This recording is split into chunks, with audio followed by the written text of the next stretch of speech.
would say where it all counts now for the Fresno State Bulldogs starting tonight when they play USC upstate. I'll be at the game. I'll be zipping over as fast as I can to get to the game tonight and see what the Bulldogs are capable of as I think near double-digit favorites tonight in terms of this game. But good to be here, like I said. Very happy to be talking about sports and all the great things around it. All right. So first off, you can listen to our show live and on demand on the 1430 ESPNFresno.com website. You can also listen to it on the ESPN app. You can also watch our show live streamed on the ESPN Fresno YouTube channel, Facebook, and Twitch, where you can check it out with us here as well. We have the Lee's Air Hotline, sponsored by Lee's Air Plumbing and Heating and Roofing. Lee's Air Hotline, 559-320-1430, the way to reach our show. Lee's Air Hotline, 559-320-1430, the way to reach our show. It's good to be here. Like I said, Lee's Air Weather Check, taking a check at it. We are at 68 degrees today. That is about the high we will get to in terms of it. Rainy on and off and on. It's looking like it's moving out of our area soon, and we'll just be relatively cloudy the rest of the way. We'll ramp up into the low to mid 70s by the weekend. Sunday, Monday, before we drop the hammer down in terms of temperatures potentially by next week. I saw initial prognostications according to my Apple Weather app say 56 degrees and full-blown rain next Friday. In terms of that, that would be something in terms of playoff football weather for next Friday. So we could be in for some chilly temps right before the Wyoming game against Fresno State as well. So, as you know, that kickoff is at 7:30. So who knows? It could be cool, could be wet, and we'll see how it all plays out over the next couple of weeks. We're here, like I said, live, and it's good to be here live with producer in for the day for the next 3 hours. We're hanging out with him today. Jorge is in studio with us, and Jorge, it's good to have you back after a day off. Tanvir and Daniel holding out on the fort, and now we got Jorge here. And Jorge, how are we doing on this Wednesday afternoon? How are you feeling? Got to turn on your mic there, Jorge. Got to turn on your mic. Hello, check 1, 2. All right, give me a There second. you are. I'm Hello. trying to fix something. You're on the air. All right. I can hear you. I might sound a little bit echoey, but Okay. just You sound. all right. You sound perfectly normal to me. Yeah, it might be just over the social media. Over the social media. Okay, gotcha. Yeah, so Okay. if I sound echoey, that's it's normal. Don't worry about it. It's normal. Don't worry about it. Disregard. How are you doing on this Wednesday, Jorge? I'm doing good. It's rainy. It's kind of gloomy, but it feels good. Yes. It feels all right. I think this is the first time I've worn a sweater in about 10 months or so, or feels like it. Well, 10 months is drastic. I would say about 8 months since I last wore a sweater on a weekday here in studio, but that's where I'm at in terms of it. I always say to myself, Jorge, I always have the psychology of myself. I'm like, no, man, I just enjoy the cold. I embrace the cold. I never want to feel like I need to wear a sweater. And then as soon as we get to a certain temperature, I'm like, oh God, no, actually, I'm freezing here. You want to be brave because you lived in the north. The great north of North Dakota, yeah, right. Dakota. In terms of what is the temperature in Bismarck, North Dakota, right now? In terms of it, woof, Jorge, how about 44 degrees today? Nice out there, a little low nice of 29. Did they get snow yet? Chilly. Have they gotten snow? Soon to be, maybe. We'll see. Looks like snow Saturday for the folks out there. Yep, high of 30. I don't miss that, Jorge. I think Saturday they have their semifinals of playoffs out there, and there is no indoor team who plays football for high school. Indoor. I remember, Jorge, it was a span of 2 weeks in North Dakota where I was shooting high school football playoffs. And I went and the 1 week I shot a football game and it was 53 degrees and sunny. It was pleasant outside. The next week it was 2. It was 2 degrees and it was sunny and very cold between 1 week and another. So, the Arctic chill sometimes up there can get at it. It's not bad here, but there are some games that do get bad. I remember playing at Templeton. I don't know if you know where Templeton is. I think I know where Templeton It's by is. the by San Luis Obispo, by that area. Yeah.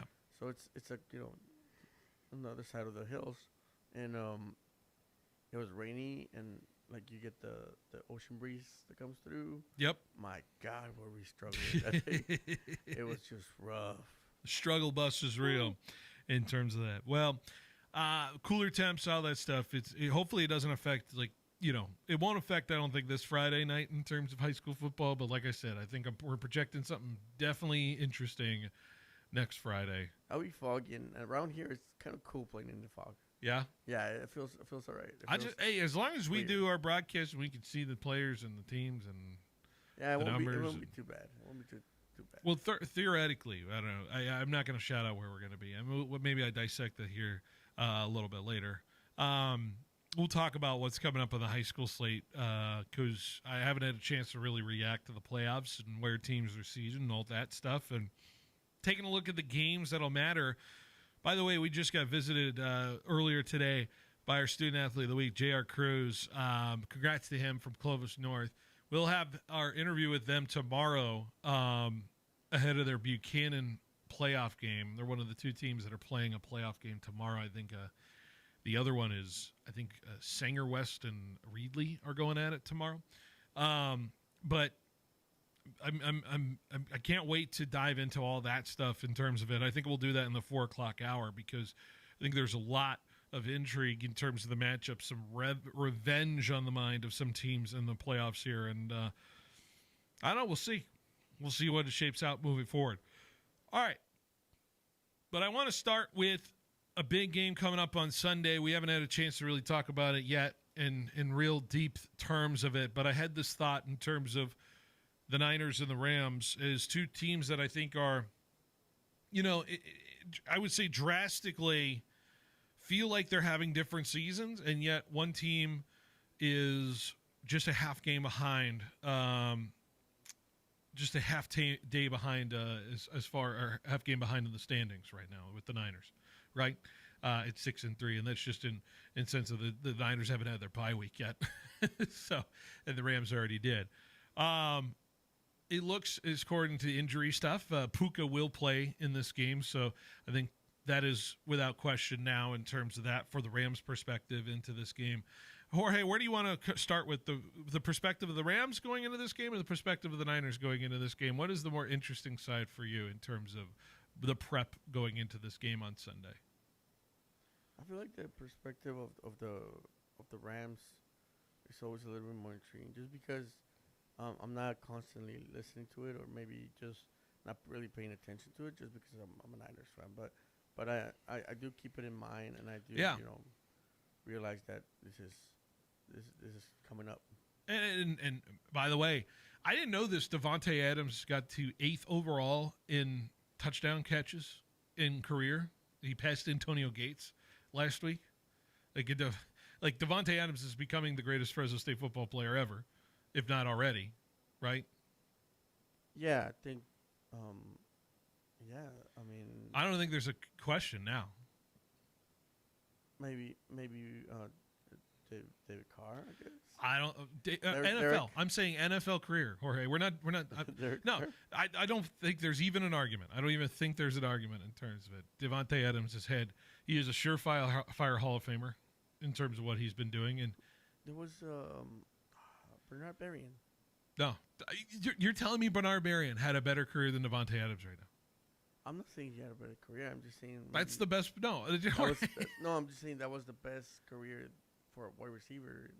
Before Davante Adams existed, yes, you're correct. But Davante Adams is blowing it out of the water in terms of NFL career out of anyone who's ever donned a Bulldog uniform.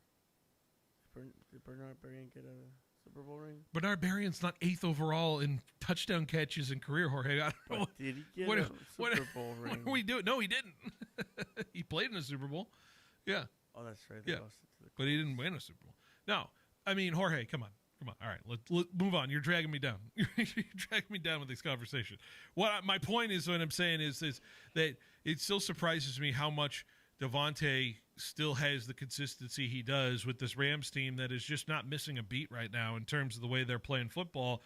Another couple touchdowns last week, And the Rams are certainly shaping up to be a team that I think is the one that I think people trust the most. And I said this yesterday in terms of who do you trust the most to win the Super Bowl right now? If you look resume and look at teams who have played good football throughout the year, let's dive into the Rams' resume going into this game, right? Because they beat a very good Texans team first week in terms of the defensive pressure that the Texans are having. Maybe we weren't totally impressed quite yet, but we now know what the Texans defense is about. Handled business on the road against Tennessee. That game was pretty much out of hand. You're kicking a game-winning field goal to beat Philly, and then they block the field goal. You don't beat Philly. That's fair. They beat the Colts, who at this point only have 2 losses on the season. One to Pittsburgh and one to the LA Rams right now. And I would say the Rams have held the Colts to the least point total they've had so far this season. You lost to the Niners in epic, heartbreaking fashion on a Thursday night. We know where that game went. You beat the Ravens. You destroy the Jaguars. And you destroy the Rams on a Sunday. I mean, Jorge, the resume, does it tell you this is a team you can trust moving forward, who's now won by multiple scores the last 3 weeks, coming off a bye, beating the Colts, who barely have any losses this year? Is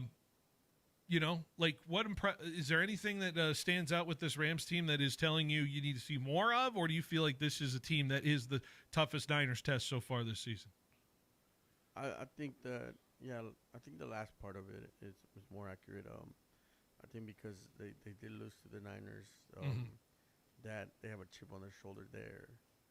If they wouldn't have lost to the Niners, they'll be in first place, hands down. They are in first place. Well, but they still have. There's not a setup where they aren't. There's a situation where they could be not in first place because the Niners could beat them again. Yeah, is that what you're saying? Yeah.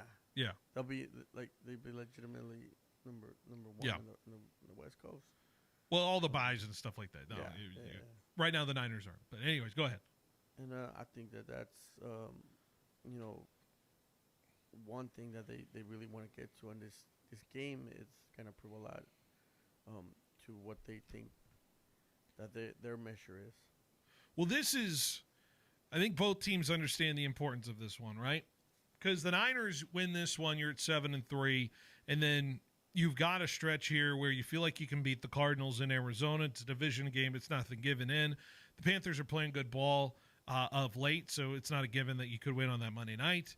You get Cleveland, who, as much as people poo-poo Cleveland, at least their defense is decent. It's not an easy team to score on. You get a bye week. You could beat Tennessee. You play the Colts in Indy. That's going to be a very difficult football game on a Monday night for the 49ers. And Chicago, I still don't have faith Chicago's going to be absolutely lighting it up by the time we get to Week 17. And then Seattle at home will be a bloodbath for the 49ers. So map it out. I mean, if I had to call the Niners schedule remaining, Tier 1 is like top of the league games left of teams that you have on your schedule. I think the Niners have 2 Tier 1 games left on the schedule, right? They have L.A., they have Indy. Those are 2, I think, Tier 1 games in terms of top level in the league, right? What about the Panthers, bro? They're not a Tier 1 team. They're a Tier 2 team, I would say. The Panthers are a Tier 2 team, and I would say the Niners have 3 Tier 1 teams because the Seahawks are in Tier 1 as well, I think. I think they're a Tier 1 team. Yeah, when the season started, I thought it was going to be a lot more accessible. This schedule got harder. And it's just a lot of the teams that we thought, were kind of cupcakes, all of a sudden, are above 500 or, even like the Colts, I don't know where they're one of the best teams in the league. Because what's an easy game that now wasn't an easy game? Jacksonville? That wasn't an easy game. One of the losses for the 49ers this year. Yeah. Houston. I know they were going to be tough on that. By the way, the Niners are currently in a trend where they've won one and they've lost one, and they've won one and they've lost one. Then they won one and then they've lost one, and now they've won one. And you want to go 4-4 over the next 8 games? They want to avoid a loss here. This is where we break the cycle. Yeah. This week we come out of it. Is there any concern that there's treading water right now for the 49ers in that sense as well? What do you mean treading water? You're 4-3 in the last 7. That's treading water. That's playing 500 football. Yeah, but who do we play though? What do you mean who do doesn't matter. There's no consistent win streak right now for the 49ers. So we have to win them all? Is that what you're saying? Win 3 or 4 in a row. That'd be pretty nice, right? We won 3 in a row at the beginning of the season. That good for you. That was the beginning of the season 2 months ago.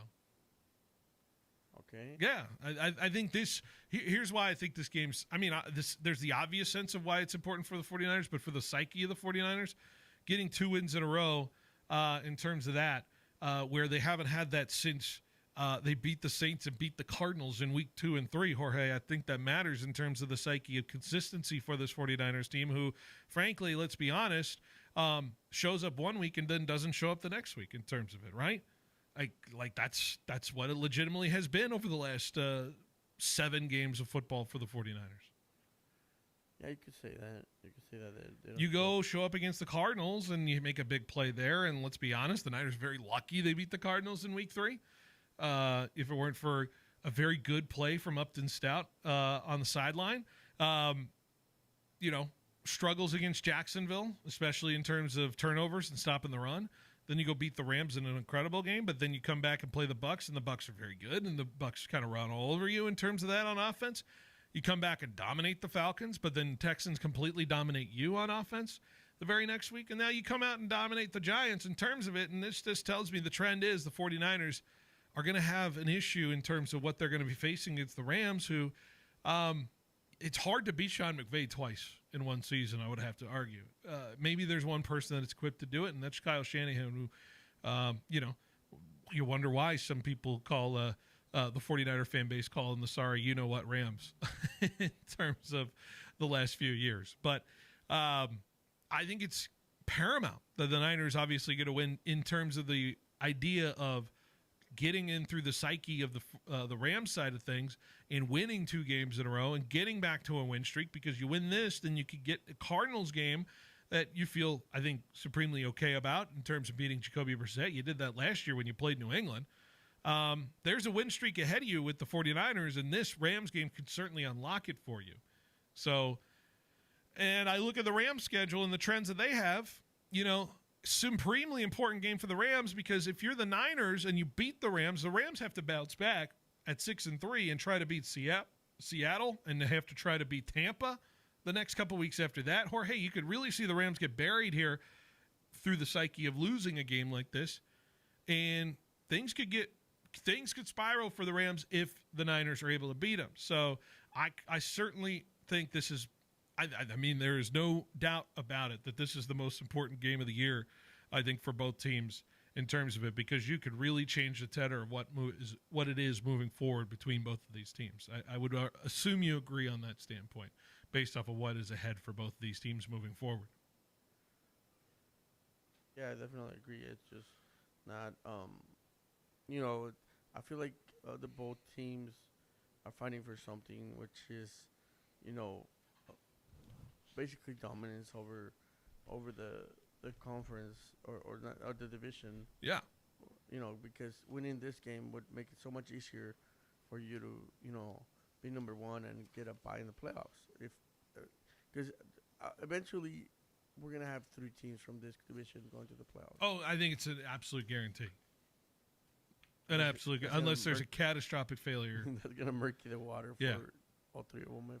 I think you cannot go below 6 losses as a team in this NFC. If you go below 6, you're out of the playoffs, in my opinion. So we'll see how it all plays out.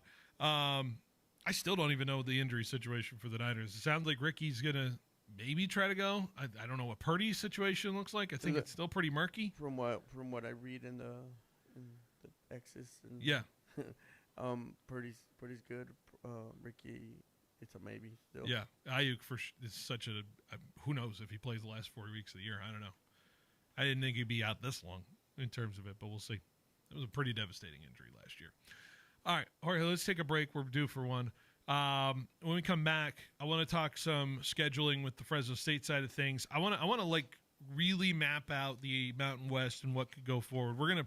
I think I'm gonna try to predict every game and see where this standings sit in terms of that. So we're gonna do this exercise next on 1430 ESPN Fresno, the Valley's local sports leader.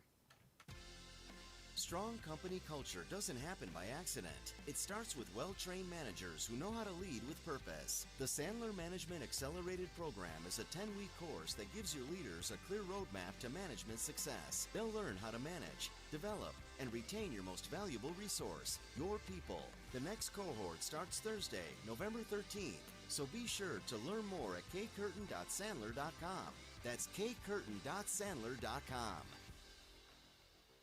At Helena Agri-Enterprises, we're committed to helping you make the best agronomic decisions for your farm. That's why we combine cutting-edge technology with superior product. Helena's agri-intelligence solutions use in-depth analysis to identify potential problems in the field before they take root. Combined with a complete line of high-quality crop production and crop protection inputs, Helena has the tools to help you increase productivity, enhance performance, and maximize your return on investment. Contact your local Helena representative or authorized dealer to create the right plan for your farm with Helena Products and Agri-Intelligence Solutions.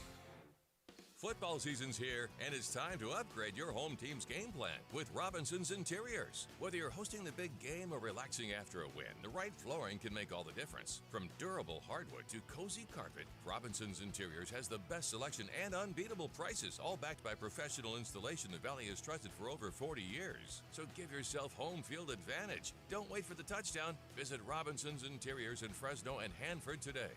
Robinson's Interiors, the Valley's flooring MVP. Hey, it's Phil Benotti from Behind the Bench for my friends at Valley Athletics, the new go-to sports facility in the Central Valley. Founded by Valley legend Vance Wahlberg and former Bulldog volleyball coach Jonathan Winder. Valley Athletics allows athletes to really shine at volleyball, basketball, and pickleball. Visit valleyathletics.co right now to learn more about enrolling in our current volleyball and basketball offerings that include league play. That's valleyathletics.co, proud sponsors of high school athletics. When you think of California business machines, it wouldn't surprise me if you automatically thought 3-cent color copies. It's something CBM has become locally famous for. But now there's something else business owners are calling about: business phone systems. It's a beautiful thing. Copiers, printers, office phone systems, all with one simple call to California Business Machines. 559-225-5570 or online at cbmsolution.com. Want to work somewhere fun, flexible, and rewarding? Me and Ed's is hiring. We're looking to expand our team with full and part-time positions at over 40 locations. Join our growing company as a delivery driver or valued team member today. For more information on job descriptions or to apply, go online at meandeds.com or visit your nearest location. Me and Ed's is hiring. Fill out an application.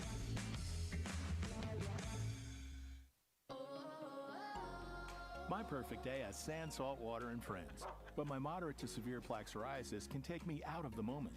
Now I'm all in with clearer skin thanks to Skyrizi. Risankizumab Riza, a prescription-only 150 milligram injection for adults who are candidates for systemic or phototherapy. With Skyrizi, most people saw 90% clearer skin, and many were even 100% plaque-free at 4 months. Skyrizi is just 4 doses a year after 2 starter doses. Don't use if allergic to Skyrizi. Serious allergic reactions, increased infections, or lower ability to fight them may occur. Before treatment, get checked for infections and tuberculosis. Tell your doctor about any flu-like symptoms or vaccines. Thanks to Skyrizi, there's nothing on my skin, and that means everything. Ask your doctor about Skyrizi, the #1 dermatologist-prescribed biologic in psoriasis. Visit Skyrizi.com or call 1-866-SKYRIZI to learn more.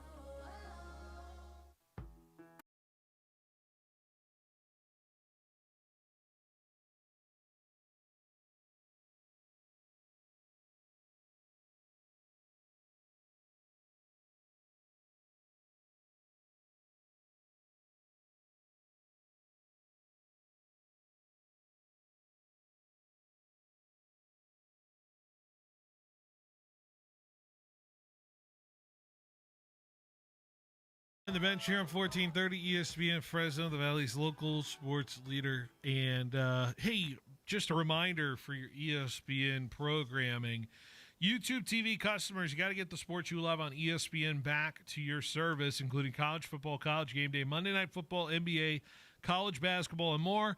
Act now. Go to keepmynetworks.com to get ESPN back. All right, Jorge, I have, if you see on the live stream right now, I have the scribblings of a madman.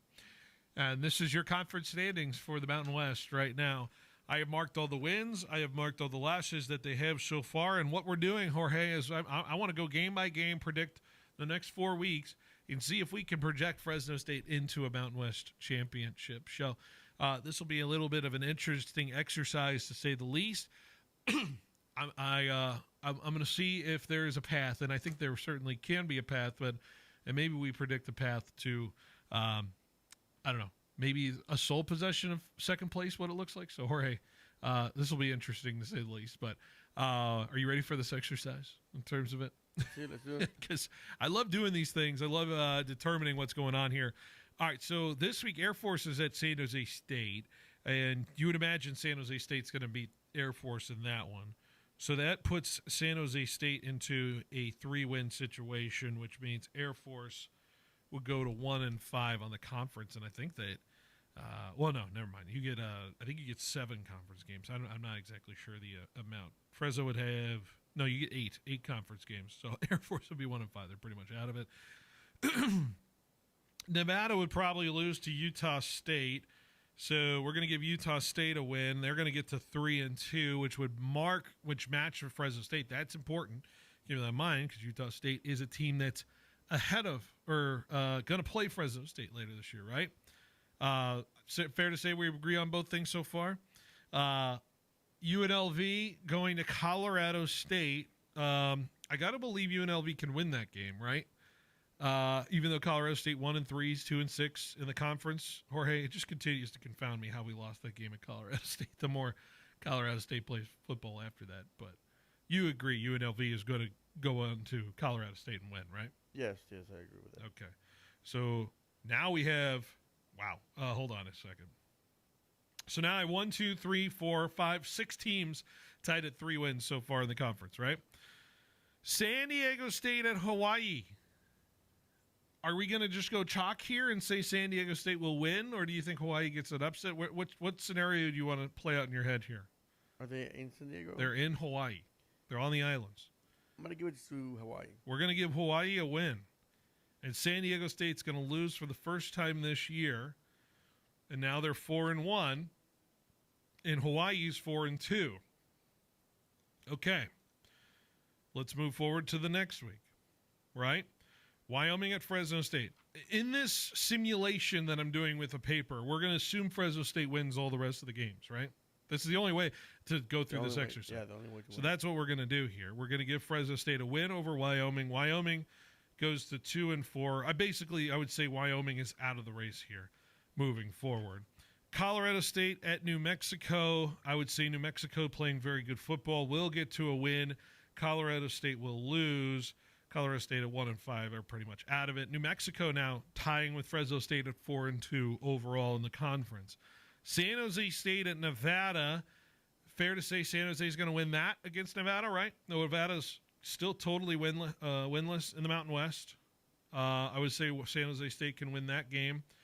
They can go to 4-2 in the conference there, Jorge. Right? So okay. Everything's so good so far. Utah State at UNLV. This is a swinging door situation here, I would say.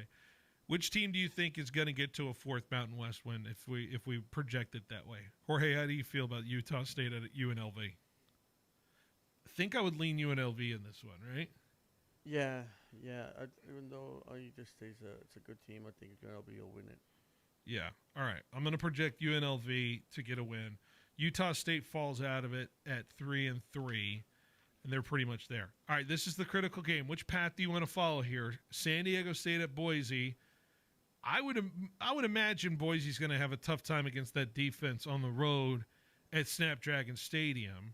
Are we going to project a San Diego State win here and give Boise the loss? Where are we going to go here? We have to, right? We have to pick San Diego State to win? Okay. Yeah. So now San Diego State's 5-1. Boise's 4-2. And so after week 12, we have 6 teams tied for second at 4-2 in the conference here, Jorge, in terms of that. Crazy, right? All right, let's see if we can wean the pack a little bit. Hawaii is at UNLV. This will certainly be an elimination game per se for the Mountain West Championship. Who wins that one? You think Hawaii or UNLV? I think UNLV would win that game. I think so too. So I'm going to go 5-2 for UNLV now. Hawaii gets knocked out. They're going to be 4-3 now, and I would say their chances are slim. Utah State at Fresno State. We're giving Fresno State the win in this exercise. Utah State falls to 3-4. They're pretty much falling out of contention here. Colorado State at Boise State. We're going to give Boise the win, right, at Colorado State. Is that fair to say? Yes. You have hesitance, but we're going to give Boise the win. Okay. San Diego State hosts San Jose State next in this situation. I would imagine San Diego can beat San Jose State, right? Think that's fair to say? Think so too, yes. I think so. So we're now at 6-1 for San Diego State. San Jose State's now at 4-3. Nevada's at Wyoming. I'm going to give Wyoming the win. This is somewhat irrelevant to the discussion. Okay. New Mexico at Air Force. You'd imagine New Mexico would win. Air Force will lose. All right. So we're into the final week now through this exercise. And we have San Diego State at 6-1. And I have 4 teams tied for second at 5-2. Your 4 teams tied at 5-2 are Boise, Fresno, New Mexico, UNLV. All right. We'll see how this final week plays out. Air Force at Colorado State, not really relevant. I'll give the win to Colorado State. Air Force will lose. All right. San Diego State at New Mexico. This really would eliminate New Mexico if New Mexico doesn't win this one. Do you think San Diego State wins this, or do you think New Mexico gets an upset in Albuquerque on a Friday over San Diego State? There's a world where we could see New Mexico win this game. Do you want to give it to them, or you want to say San Diego wins the Mountain West outright from the end of it? Let's go with New Mexico on this one. All right, so we're going to give New Mexico a win. San Diego a loss. Now San Diego finishes the season 6-2. New Mexico 6-2, and they have the head tiebreaker. Boise at Utah State.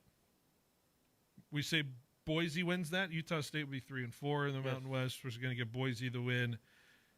Utah State the loss. Utah State finishes 3-5 in conference. Boise's going to finish 6-2. Fresno State at San Jose State. We say we want to give Fresno the win through this exercise. San Jose falls to 4-4. UNLV at Nevada. We're going to say UNLV beats Nevada, and Nevada goes winless through the Mountain West, right? Yes. Okay. So Nevada's 0-8. Wyoming at Hawaii. I would give Hawaii the win there, and I would give Wyoming the loss in terms of that game, right? Okay. Oh my gosh. So Jorge, through our simulation, we have a 5-way tie for first place in the Mountain West. San Diego State, Boise State, Fresno State, New Mexico, UNLV. Go figure, right? Okay. Now, I don't know what the tiebreaker scenario goes through that, right? What are the Mountain West tiebreakers for it as we go through this exercise, right? But, interesting. Yeah, because Fresno State didn't play New Mexico or Las Vegas. They have lost to San Diego. They beat us at Boise. State. They did not play New Mexico. They did not play UNLV this year, right? Maybe they're who they play in, if they have a win outside of the conference, maybe. Let's see if we can. Hold on. We're getting the tiebreaker sheet in front of me. I got it here. Tie between 2 teams, that's irrelevant. We need the tie between multiple teams. Tie between 3 or more teams. In the event of a percentage tie between 3 or more teams, the following comparison procedure shall be used. Head-to-head winning percentages among the tied teams are compared in a mini round-robin format until one or more teams gains an advantage or the process reverts to the two-team tiebreak format. If within the mini round-robin the team remains tied or any of the tied teams did not play each other, the group of teams shall remain tied unless one team defeated all the other tied teams. All right.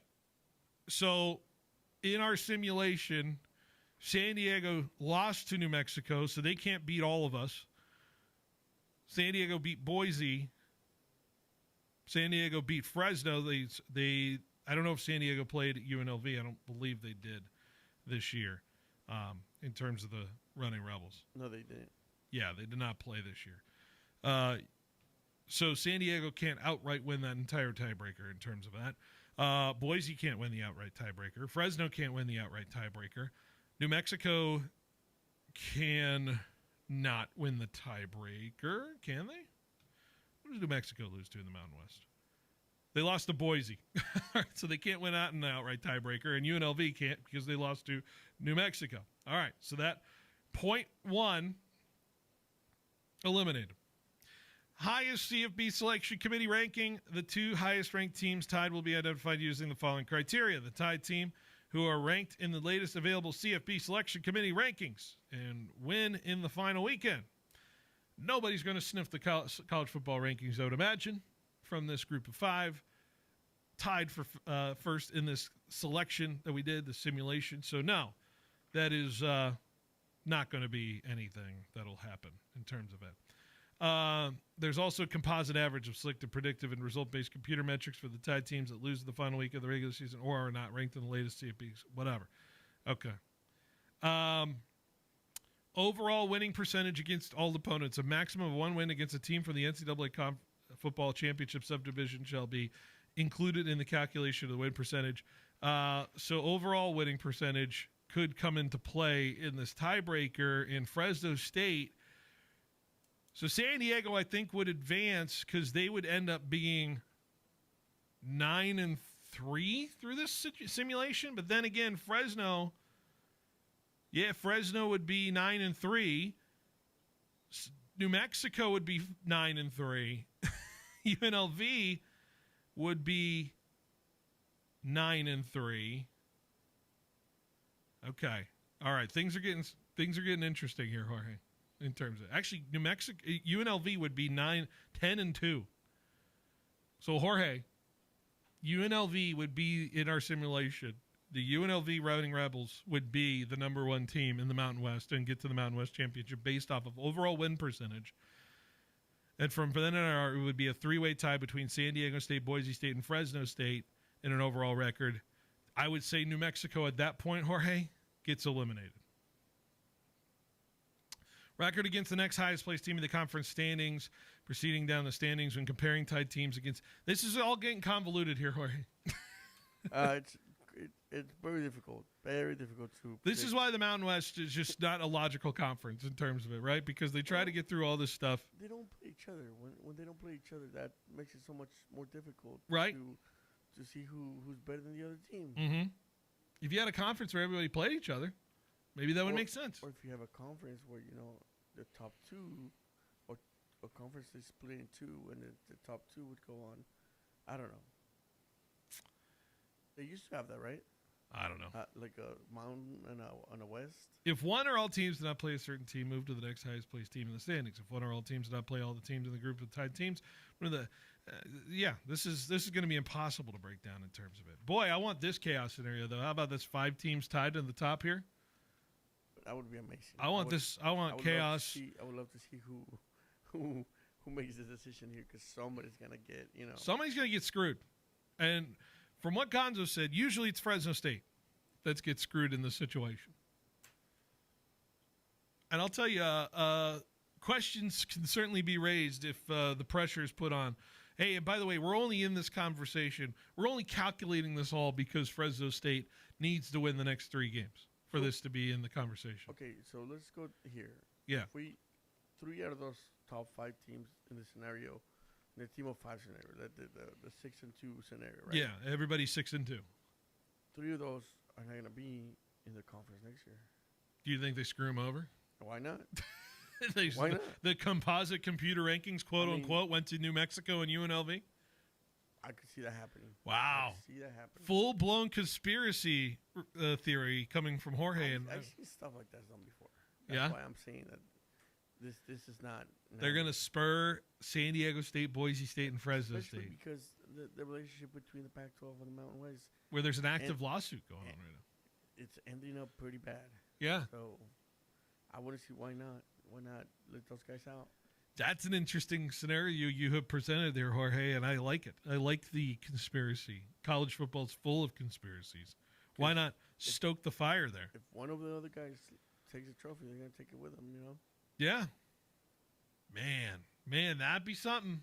That would be something. All right, Jorge. Let's pray for chaos. Shall we? Let's pray for chaos.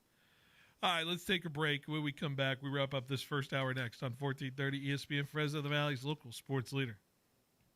Football fans, listen up. Are you tailgate ready? Grocery Outlet and ESPN Fresno are going to make that happen with our Tailgate Ready contest. Up for grabs is a pair of tickets to a Fresno State home football game, as well as $100 towards your tailgate. Sign up at Fresno's Southeast, Northwest, and downtown locations today. We'll select a winner before each Fresno State home game this season. That means 6 chances to win. So be sure to stop by your local grocery outlet today and win big for your tailgate and go support the Bulldogs. Quick, where can you find a great selection of Tempur-Pedic, Stearns & Foster, Serta, and Mattress First bedding? Easy. The same place you'll find adjustable beds, sheets, pillows, mattress protectors, and more. Sleep Retreat, inside fashion furniture. It's worth the time to walk through and imagine what your home could look like with beautiful new furniture. Or how comfortable you'll be on your new mattress. Fashion Furniture on El Paso, across from River Park. There's nothing like it in all of California. Taco Truck Throwdown is back at Chuck Chansey Park, Saturday, November 8th. Come hungry and enjoy tacos from over 2 dozen of the Valley's best taco trucks. Stick around for an incredible night of music featuring hip-hop legend E40, R&B icons, the SOS Band, platinum-selling artist Baby Bash, and freestyle favorite Connie. Tickets and VIP packages are available now at TacoTruckThrowdown.com or at the Chuck Chansey Park ticket office. You'll find them at every big box hardware store. Are you sure we carry that? We've all met at least once, or tried to chase one down. Legally and by all appearances, they are employees. Customer assistance to hardware? But they are the unhelpfuls. Do any of you know where I can find one? Nope. Because sometimes the hardest thing to find at a big box store is help. So you should probably come to Fresno Ag Hardware. All the hardware you need, and the help to find it. A what?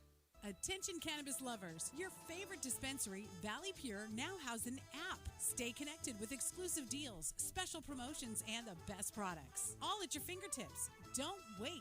Download the Valley Pure app today on the Apple Store or Google Play. Claim your rewards when you earn them and start saving by downloading and turning on notifications today. Be sure to visit one of 5 Valley Pure locations around the Central Valley. And don't miss out on the best offers. Valley Pure, where quality meets convenience.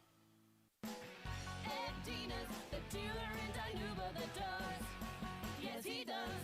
Hey, it's Ashley Dina from Ed Dina's Auto Center. And if you've been thinking about upgrading your ride, this is the month to make it happen. We're rolling out Black Friday savings all November long. You'll get year-end clearance pricing on every vehicle on the lot, plus top trade-in values and fast, hassle-free financing from a family-owned dealership that truly knows how to take care of people. We're proud to serve our communities, so don't wait. Check out the inventory now on eddinasautocenter.com. Get ready for game day with Toledo's Football Party Pack. 2 dips, queso, guacamole, or bean and chorizo. Order online, pick it up fast at any of the 3 locations, and you're set. Or head to Toledo's new sports bar at Cedar and Knees, the Valley's new game day headquarters, for your favorite college and NFL matchups on the big screens. And you'll love their happy hour, Monday to Friday, 2 to 5.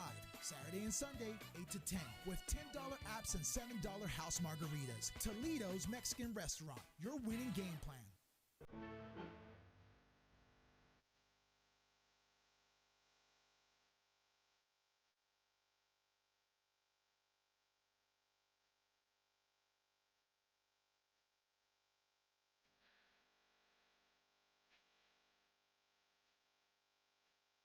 All right, welcome back to Behind the Bench here on 1430 ESPN Fresno, the Valley's local sports leader. Got Lakers Spurs tonight. in a basketball game. A little bit of news coming out of that one. Austin Reeves is going to have to sit tonight due to a little bit of an injury situation. He will be out, it says. But the Lakers get, I guess, someone a little bit better than Austin Reeves back into their lineup. Luka Doncic tonight will come back after a little bit of rest and take on the San Antonio Spurs team. I'm going to do a 5 of 5 about, I think, maybe the top 5 teams in the NBA to start month of November. I'm going to do kind of the same thing we did with baseball at the start of the month. I'll do a power rankings of the top NBA teams through that. I think that's only fair. It's a month-by-month league, I would say, in terms of it. But, Jorge, we were talking about pleasant surprises or teams that may have surprised you through this NBA season. No surprise to your Sacramento Kings in terms of the way they played. I feel bad for even bringing it up, but have the Lakers surprised you 7-2? Have you seen some of what they've been doing, even despite obviously no LeBron?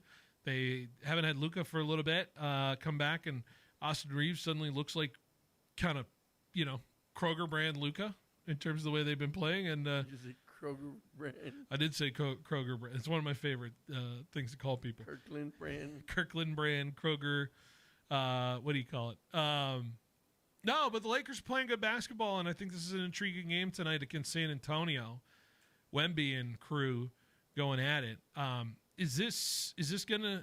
Do you feel like this game can tell people a lot in terms of what's coming up with the Lakers? Because I think the Lakers, I killed them on the opening night, but ever since they've played that game against the Warriors, they have, played like an elite team. They've played better. They've found production from all over, and I've been surprised. I've been surprised at what the Lakers have been able to do at the beginning of this year so far. Yeah, the Lakers definitely came up, and I mean, we expected that from them, but when they said that LeBron wasn't going to be there, and it just and Luka was struggling and not being there, I think our expectations, dwindled, but they've been all right. They've been going out there and playing with their bench, so they've been looking good. Yeah, I'm looking forward to it. I think it's clearly early in the year and injuries happen and teams will weather it. My Warriors are dealing with Jimmy Butler right now in a certain situation, but I do believe it's just about getting the whole crew ready to go by playoff time and by the situation of when you need all your guys at one point by the end of the season. So it's very early. It is actually pretty incredibly early to be talking about this, but we only have time to react in this sports business world, and that is where we are at in terms of it as well. Hey, Jorge, I want to give you a little chance at the tail end of this hour. Catch us up on some MLS Cup stuff. Are teams out? Some teams eliminated? Do we have a next round coming up here between some teams, or we're wrapping up the round here? So this is the round where they play home and away, and if they ended up tied on both, then they go to or if one wins one and then the other one wins the other one, they go to a third game, right? Yeah. Currently, I think Miami's going to a third game with Miami's playing Nashville after Nashville beat them last Saturday. In terms of it, right? Yeah, and Messi scored a fantastic goal. Of course he did. If anybody wants to see that, it's online. Is it just a march forward for LAFC? Is that what it is right now? 4-1 win over Austin. Yeah, LAFC's a really strong team right now. Yeah. I expect them to basically go up to the semifinals. To go to the semifinals and find trouble in the semifinals. What would you say has been like the most competitive series so far? Like Portland eliminating San Diego, right? This past weekend, that was. I didn't expect Portland to go through that. Yeah, because they were a wild card team, and San Diego was number one. So that was a big shocker. Yeah. So far, Vancouver beating FC Dallas, was that expected? I would think a little bit. Yeah, because Vancouver has been a strong team throughout the entire season. Dallas, have been struggling. They came in as number 7, Mm-hmm. so that was expected. Yeah. Seattle playing Minnesota. Seattle won the first one. Minnesota won the first one. Seattle won the second one. Yeah, they're going for another game. Charlotte and New York City have been in some tight ones as well. New York City won the first one. Charlotte won the PKs last weekend. And then what else we got? Cincinnati, Columbus. Columbus really destroying Cincinnati after it looked like a red card situation. Cincinnati did not want to play that game too. This is one of those derbies that they call. Yeah. Two teams from the same state going at it. They usually have two, teams that are, because Columbus is the old team, right? Mm-hmm. And Cincinnati is the new team. So there's like a lot of animosity between the fans there, and they're getting to it. They get into it, and it's beautiful. And I think Columbus is gonna pull this out, but Cincinnati is ranked above them. So I misspoke, by the way. I said Portland eliminated San Diego. No, they play another one this weekend on Sunday. They tied it up. Yeah, yeah. Right. That's right. Philadelphia eliminated Chicago. That was the one.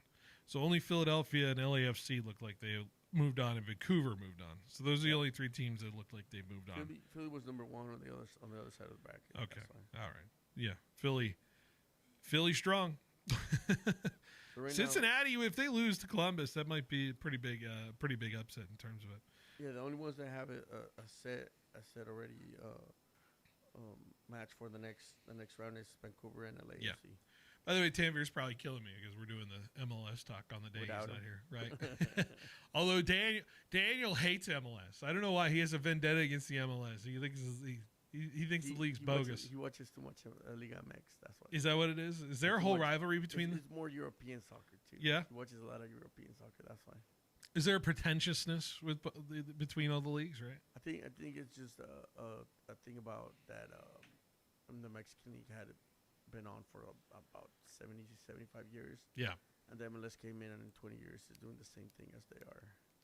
So, but then again, there's a lot more money in the MLS than there is. By the way, they were showing like standings for I think the Liga during the Fresno State game because Fox has the most random bug running below, and I saw Puebla like maybe the worst team in the history of Liga in terms of I don't know what league I was seeing, but Puebla. They're the worst team right now. Yeah. Wait, so I was just saying Puebla, no Puebla, all day Saturday when I saw it pop up on the bottom. All right, let's take a break, Jorge. Let's wrap up this hour and send it off to hour number 2 next on 1430 ESPN. The Central Valley Sports Leader has you covered for the local angle with the Central Valley Sports Report hosted by Paul Meadors. Paul is back for year 5 and is ready to give you the insight and knowledge of everything you need to know when it comes to high school sports. From the coaches and player interviews to the game recaps week by week, as well as talking with all the insiders that have the pulse when it comes to prep sports in the Central Valley. Central Valley Sports Report, airing 10 a.m. to noon. Live from First String Sports every Saturday on 1430 ESPN Fresno.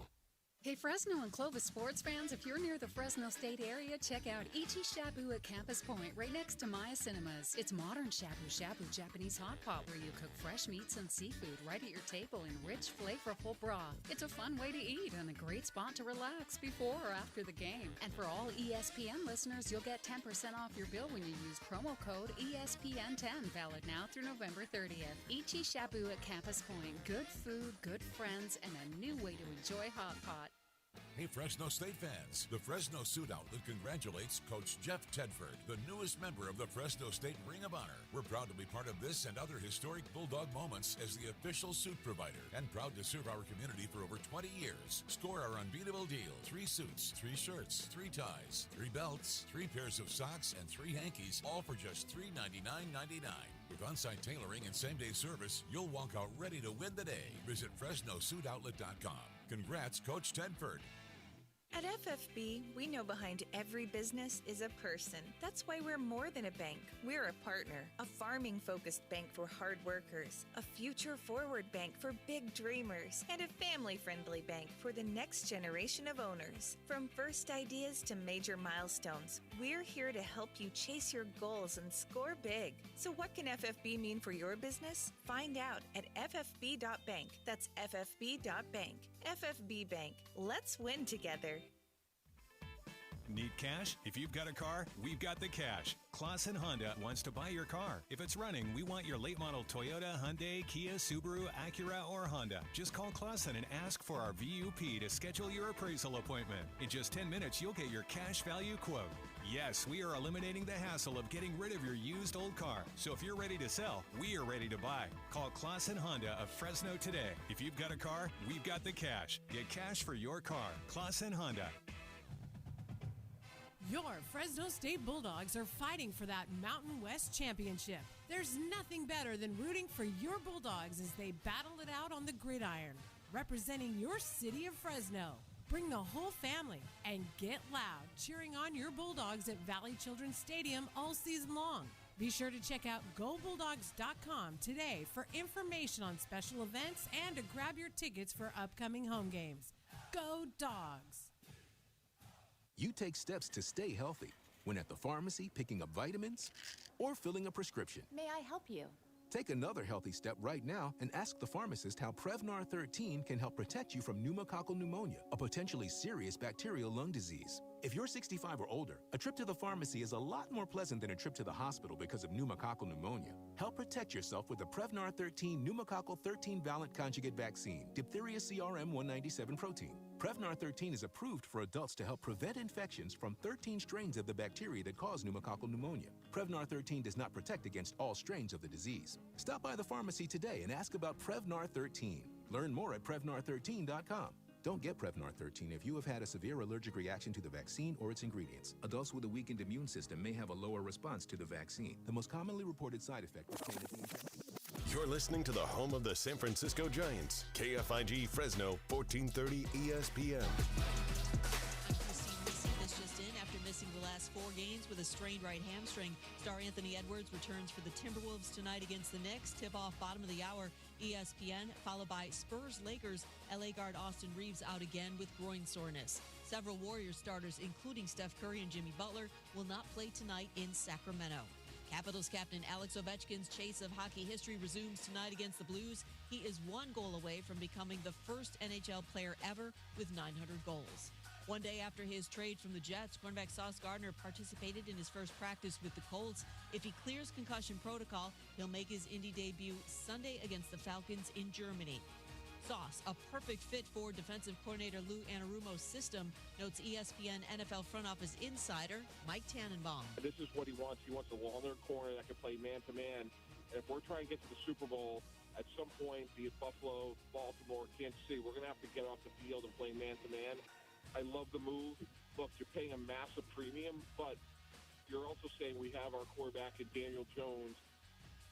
Mike Tannenbaum on Clinton and Friends. Texans quarterback C.J. Stroud out against Jacksonville Sunday. He remains in concussion protocol. It is his second concussion since entering the NFL 2 years ago. Davis Mills will start in Stroud's place. Cardinals put quarterback Kyler Murray on injured reserve because of his foot injury, meaning he'll now miss at least the next 4 games. He will have a chance to return this season if the foot gets healthy. Jacoby Brissett, meantime, makes his 4th straight start for Arizona Sunday against Seattle.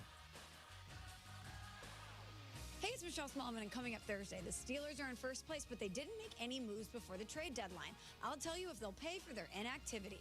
It's Unsportsmanlike, 6 a.m. Eastern, right here on ESPN Radio, ESPN2, and ESPNU.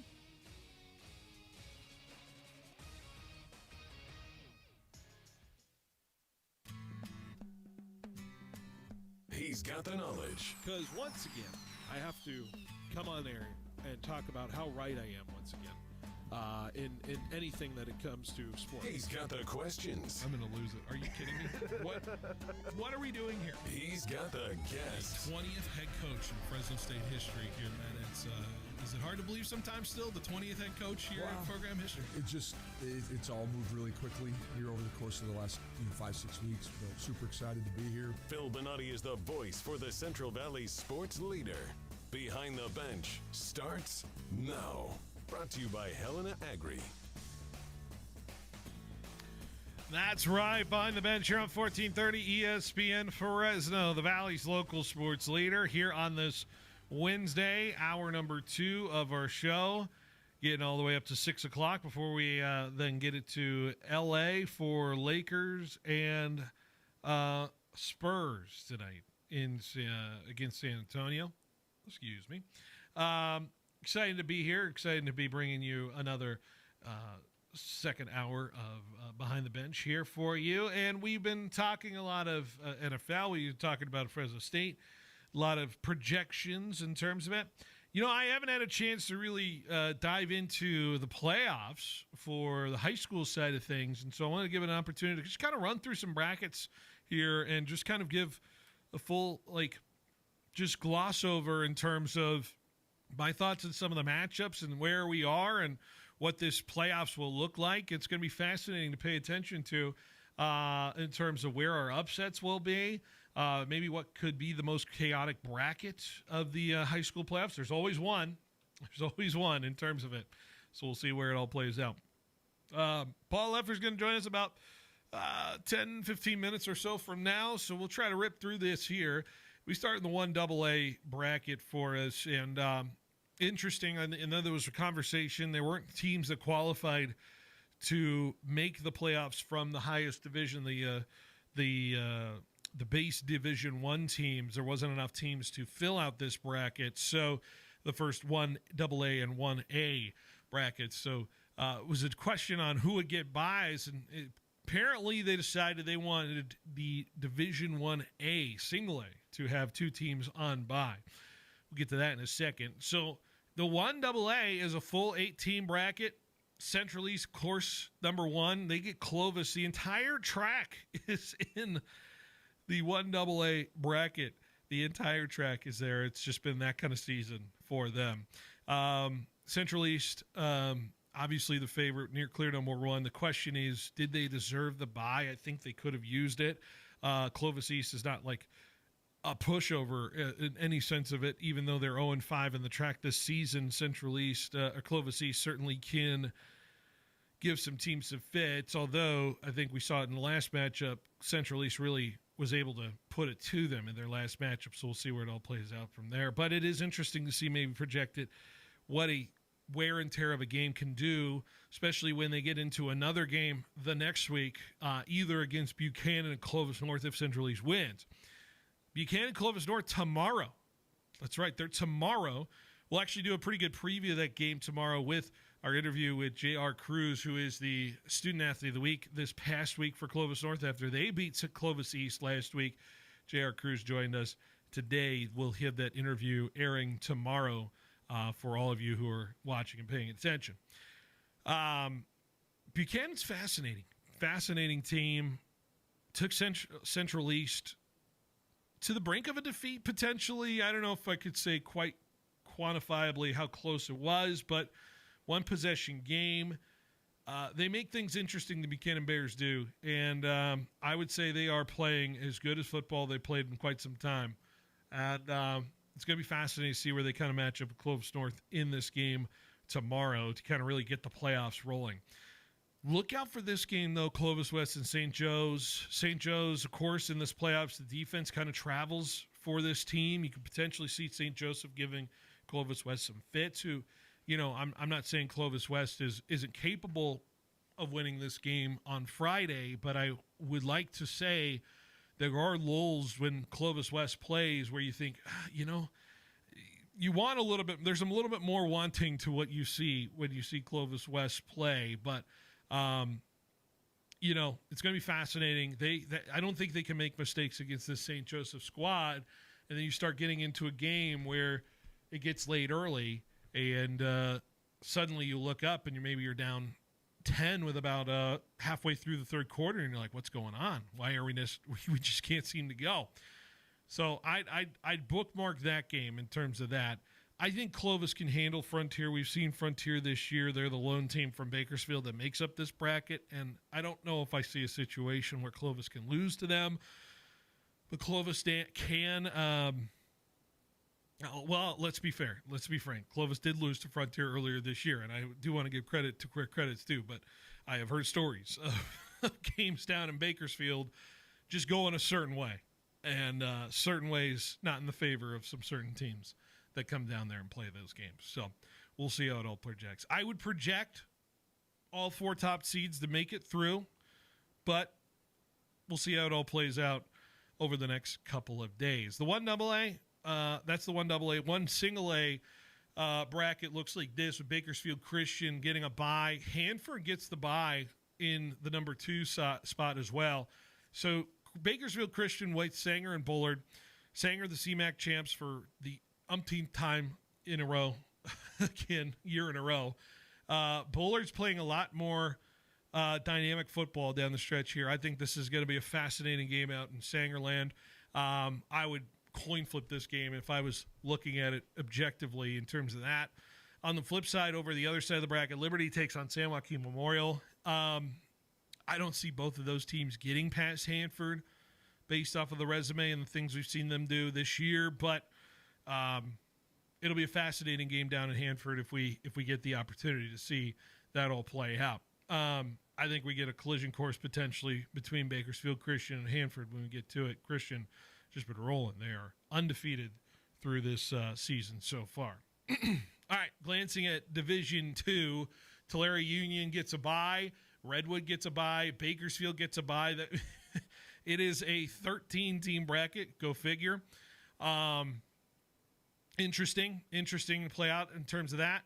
I feel like looking at this bracket, I think you could see the Tulare Unions get all the way to the end and see Bakersfield play them, and that would be fascinating. We have the game that's determining who Tulare Union will play next Friday, when we have Dinuba versus Kingsburg. And in its own right, that Dinuba-Kingsburg game has some juice for sure. Kingsburg obviously coming on strong towards the tail end of the season. Dinuba, though, got the win over them, and that's why the game is in Dinuba on Friday night at 7 p.m., which we're going to be there for between me and Paul Metters. And what team is going to be more equipped to handle playing each other again?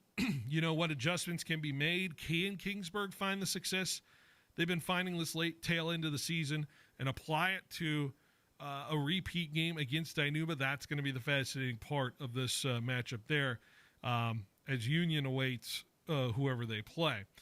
Now, Garces has Tehachapi. I don't know if that really – I definitely have to see Garces. I think Garces getting through there in terms of it. Arroyo Grande having a very good year. I think they could definitely beat Sunnyside in their opening matchup. I would project Garces and Arroyo to be playing each other. San Luis Obispo and Lemoore. I think Lemoore's coming on strong down the tail stretch of this season. Winner gets Redwood. In that one, I think you can see that moving forward. CVC, a dangerous team against Lompoc, playing them against Bakersfield if they move on as well. So that's D2. Looking at some notables from D3, Shafter, the 1 seed. Shafter playing very good football. They got Mission College Prep. I could see Shafter getting pretty deep into this postseason, but I think there's a team. I think that's the 5 seed. Kennedy I look at as a team that's going to be very dangerous moving forward. Remember, Kennedy beat Hanford earlier this year. That was week 1 in terms of the way they played. And I do not put it past Kennedy to maybe be a team that's a 5 seed that could get to a championship game by the time this is all said and done. You look at the teams on their side of the bracket. Kennedy plays Paso Robles. They advance. They play either Golden West or Mission Oak.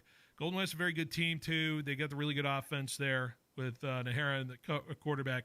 If they advance, they get through a bracket that has Garza, Union, Shafter, Mission College Prep, so we'll see where that all plays out. But I think Kennedy is a sneaky team to pay attention to on that side of the bracket. On the flip side of that bracket, interesting Tulare Western and Kerman matching up there. Independence of Bakersfield taking on Madera in there as well. Porterville's got Ridgeview out of Bakersfield. You got Wasco versus Rigetti. Wasco's playing very good football, too. We may see a rematch from the last week of the year with Wasco and Shafter by the time we're said and done. Although I think I would project Wasco and Kennedy to be the D3 championship if I had to make a prediction. In D4, Templeton, Jorge's favorite road trip, Templeton is the 1 seed. Poor Kalinga or Benotti will have to go there by next week if they play. They got to bundle up, right, Jorge? If it's 56 degrees in the valley, boy, Kalinga and Benotti, they got to be really prepared for some cool weather at Templeton. Yeah, because it's up in the hills and it's gonna get cold. That cuts through the uniform pretty good, right? And if it rains, it's gonna be worse. Yeah, it's gonna be worse. So Kalinga and Benotti get the honor of playing Templeton in the D4 playoffs. Roosevelt, I like Roosevelt's. I think the 5 seeds are interesting in all these brackets, but I think Roosevelt's an interesting team. They played very good football this year. I could see Roosevelt advancing. I could also see a situation where Templeton and McLean find each other. McLean's the 3 seed in there. Boy, I would really love to see McLean versus Emmanuel on the 21st of November in a semifinal. That certainly could do a lot for some high school football fans in terms of that. If we get that matchup, man, look out. Some high flying action. McLean has a lot of those great skill players. Emmanuel, bruiser team. They beat CBC like we saw. So I think it's going to be a fascinating bracket in terms of that, especially on the bottom 2 seeds there. D5, I love me some Liberty of Madera. They're the 1 seed. They got Selma this weekend. I think Liberty's the team to beat. If you got a really good running game like they do, stay healthy, I think they could certainly be a team to see themselves get to a championship game and be hosting all the way through. You see Woodlake getting to a championship game as the 2 seed on the other side. I would foresee the top 2 seeds being maybe the potential teams to get there in terms of it. Some decent teams in there, though. Hoover's in there. You've got Bishop Union in there as well. Chowchilla is a decent team. You can see a rematch in the, I think it's the North Yosemite between Chowchilla and Liberty by the end of this bracket. So fascinating to see there. D6, of course, Minarets team, 1 seed as well. Could potentially play for that championship. Arosi's there at the bottom. I like what the Arosi's always got in terms of their caliber of players. Arosi's got a really good running back down there as well. Should be fascinating. Of course, we love our 8-man football and Fresno Christian. Once again, the top team in 8-man football. They just seem to love to score points. Fresno Christian does. So would be interesting to see. Boy, I think I recall playoff games in Mammoth last year. Mammoth and Trona.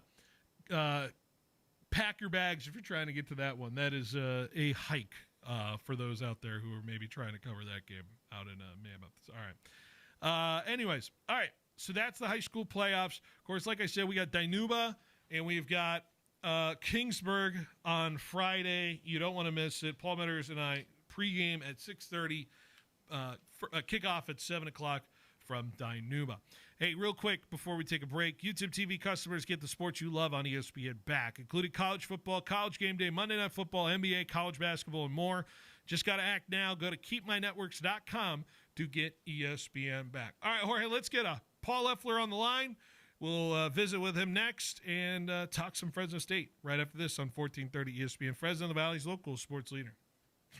Game day just got a whole lot sweeter and a little bit saucier. KFC's bringing back one of the most requested plays in menu history, the original Honey Barbecue. That's right, that sweet, smoky, finger-licking legend from the late 90s is back and better than ever. Now you can get that classic Honey Barbecue flavor on everything, including their 2-piece chicken combo for $10.99 or the original Honey Barbecue chicken sandwich for $11.99. The original Honey Barbecue, sweet, savory, and back in the game. And it's happening only at KFC. Football fans, it's Phil Benotti with Behind the Bench. The season is heating up, so bring your tailgate to mid-season form with Grocery Outlet in Kerman, Sanger, and Fresno's Southeast, Downtown, and Northwest stores. Stock up and save big on quality meats, snacks, drinks, beer, and wine. The same great quality, but always at lower prices. And while you're there, enter the Tailgate Ready contest to win 2 tickets to the next Fresno State home game, plus $100 for your tailgate. Only at Kerman, Sanger, and Fresno's Southeast, Downtown, and Northwest Grocery Outlets. One of the most important keys to success is teamwork. Just like the Bulldogs football team, Fresno Rack has assembled a great team of their own. An industry leader in warehouse pallet racking and industrial warehouse shelving, Fresno Rack is truly your full-service one-stop shop. In-house CAD permit department, in-house installation crews, and of course Fresno Rack's sales team is second to none. Whether you're looking to just fine-tune your warehouse and make it more efficient, or you're building a new warehouse and need a turnkey from start to finish, Fresno Rack is here to help. Call, click, or visit Fresno Rack today. Prices on steel and materials are up everywhere, but you can still get unbeatable value for your residential, commercial, industrial, or ag projects at Pacific Steel Supply in Fresno. They'll match or beat any competitor's price by at least 10% on top quality steel, metal roofing, and components. Ready when you are. Massive inventory? Yes. Same-day delivery? Yes. 24/7 service? Yes. Get your free quote today. Call or swing by Pacific Steel Supply, Ashland and Parkway in Fresno off Highway 99, or visit PacificSteelSupply.com. For 80 years, Fresno Pacific University has been shaping the heart and soul of California as the Central Valley's only accredited Christian university. Today, our deep faith roots and pride in our community drive us to provide affordable, career-relevant education that transforms the lives of our students and the communities they serve. Discover your calling through over 100 undergraduate and graduate programs offered on campus or fully online. Fresno Pacific University. Learn more at fpu.edu. It's football season, and your headquarters for game day gear is at the Sports Station. Check out their new location next to Women's Macy's inside Fashion Fair Mall. From official NFL jerseys, hats, and accessories for the 49ers, Cowboys, Raiders, and Rams to Fresno State apparel that shows your hometown pride, the Sports Station has it all. Whether you're cheering on the pros or repping the dogs, get the licensed merchandise you need to look game ready. Gear up now at the Sports Station next to Women's Macy's inside Fashion Fair Mall. Are you tired of waiting forever for your prescriptions? Grizzly Pharmacy is here to tame your healthcare needs. We fill most prescriptions in 15 minutes or less, always accepting new patients. And enjoy free delivery to your home or workplace in Fresno and Clovis. We accept all major insurance, including Medi-Cal, Blue Cross, and Optum Rx. For our Clovis location, please call 559-324-1808 or visit grizzlypharmacy.com for more information. Are you an athlete ready to level up your performance the raw way? Introducing the Raw Athlete Program from Raw Farm. High schoolers, college athletes, gym warriors, and pros, Raw Farm wants you to see why professional athletes and nutritionists are fueling up with Raw Farm raw whole milk to hit their team goals and personal gains. Raw Farm is the best 100% A2 cream top from seasonally grass-grazed cows, non-GMO, certified humane, 100% made in America, and crafted for serious gains. Visit rawfarmsusa.com to learn more and find it at your local Sprouts location through the nation.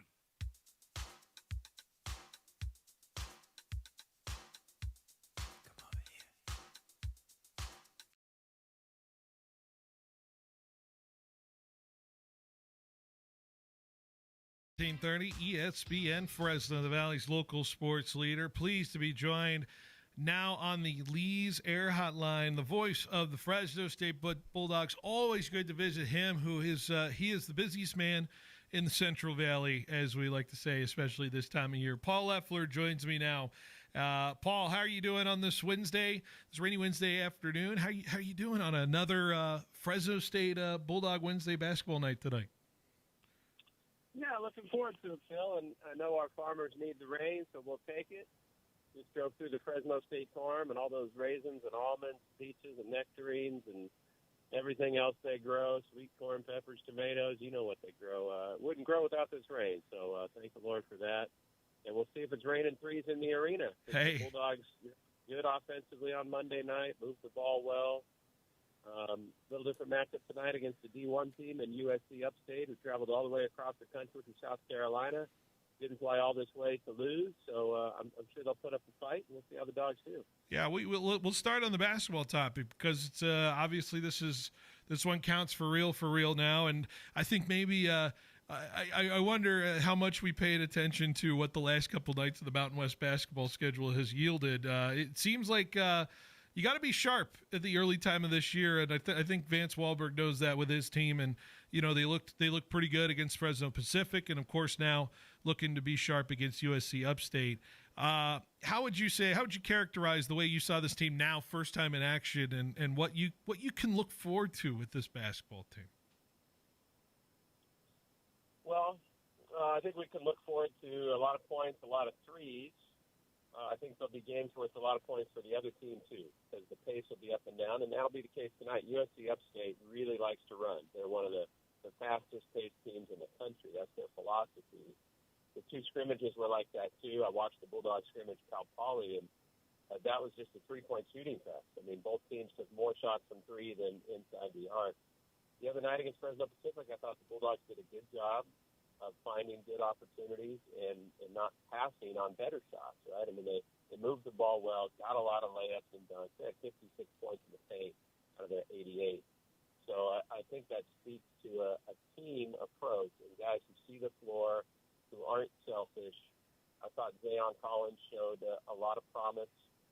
I'm looking forward to seeing him be a little more assertive this year offensively, because there are times where he can get to the cup if he wants to.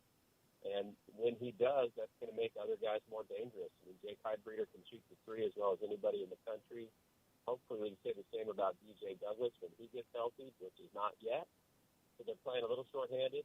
One of their starters was injured in the Santa Barbara scrimmage, Nathan Zulemi, the freshman from France, who they thought might be their best defender.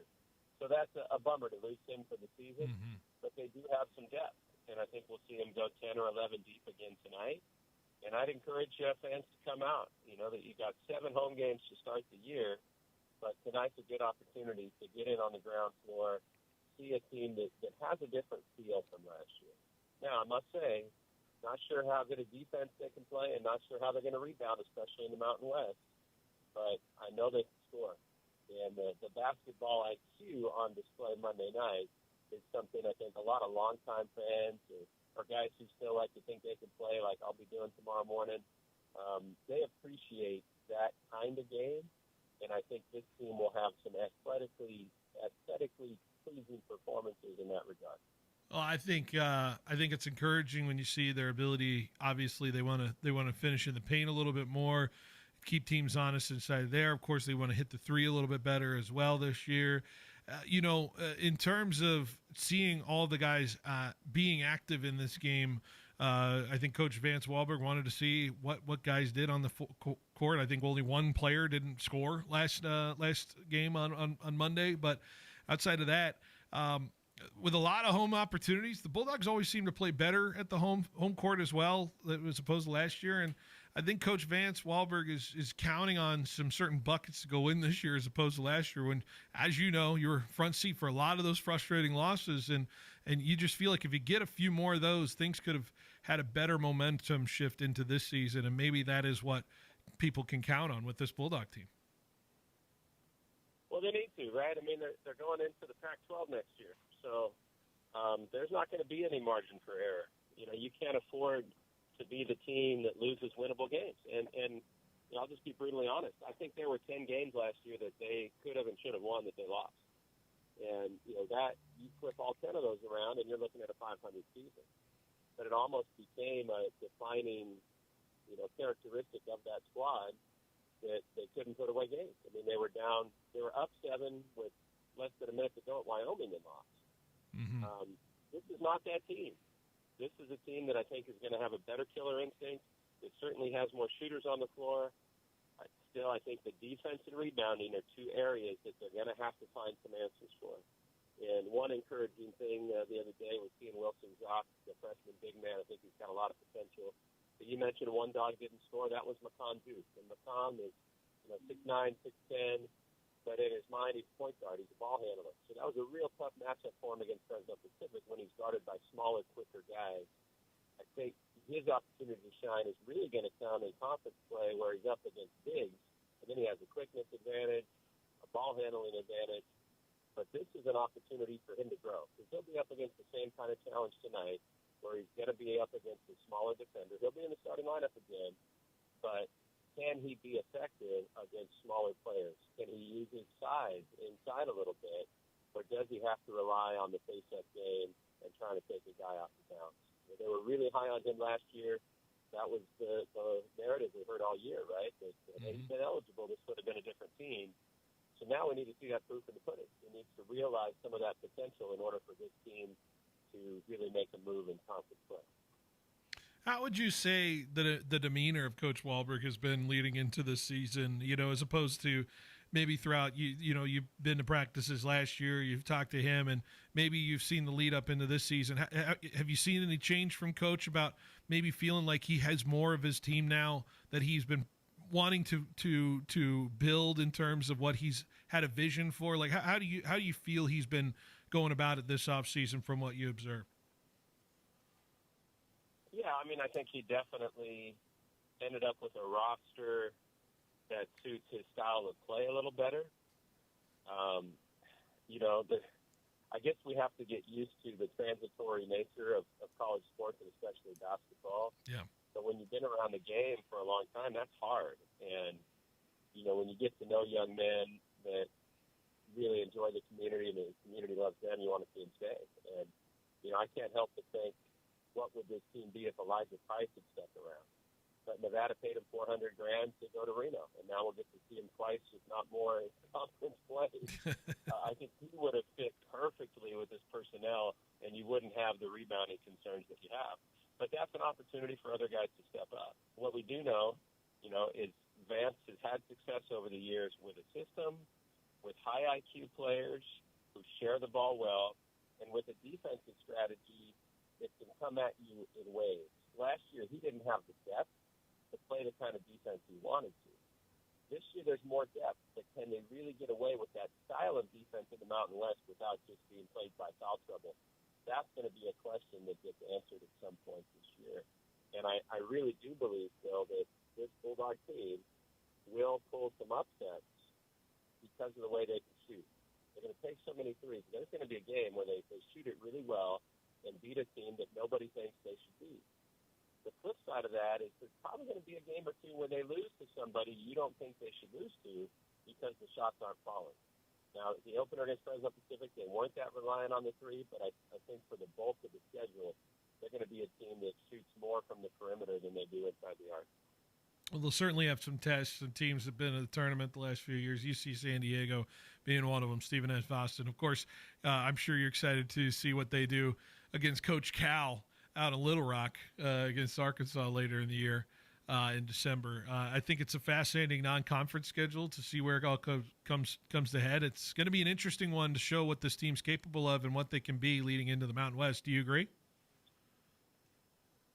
Yeah, I mean, it's a great opportunity for fans to have 7 straight home games, to have the opportunity to get a taste of the Selland Arena magic again and bring back that nostalgia of Grant's Tomb when they play there the Sunday after Thanksgiving against Bakersfield.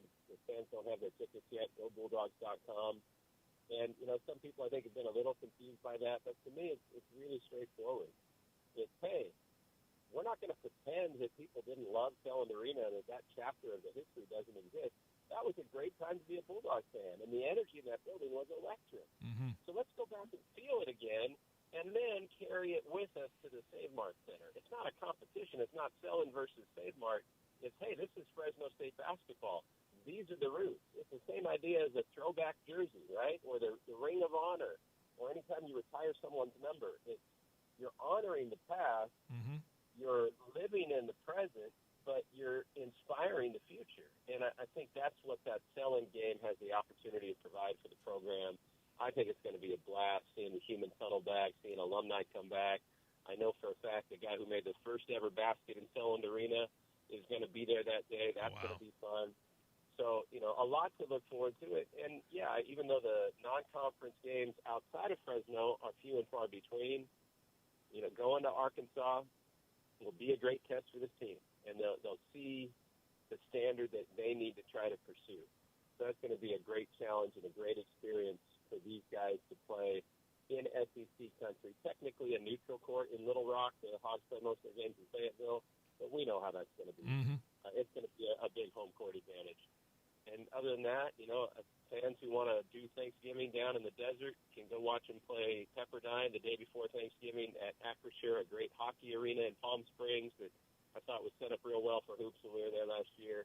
And I know our friend Tim Schiller has a bus trip going to the lone True Road game in non-conference, which is right over the Grapevine in Northridge against the Matadors on December 10th. Yeah. So if you want to get on that bus with Tim and the Timeout Club, give him a call at 559-225-3164. I know he still has space, and that'll be fun. I think our old buddy Randy Rosenblum may even show up for that one at his alma mater. So, I do like the schedule, but it's also something where you better show some progress, because when December 20th rolls around and the Bulldogs open conference play at UNLV, it's going to be big boy basketball, and there really isn't any letting up in the Mountain West.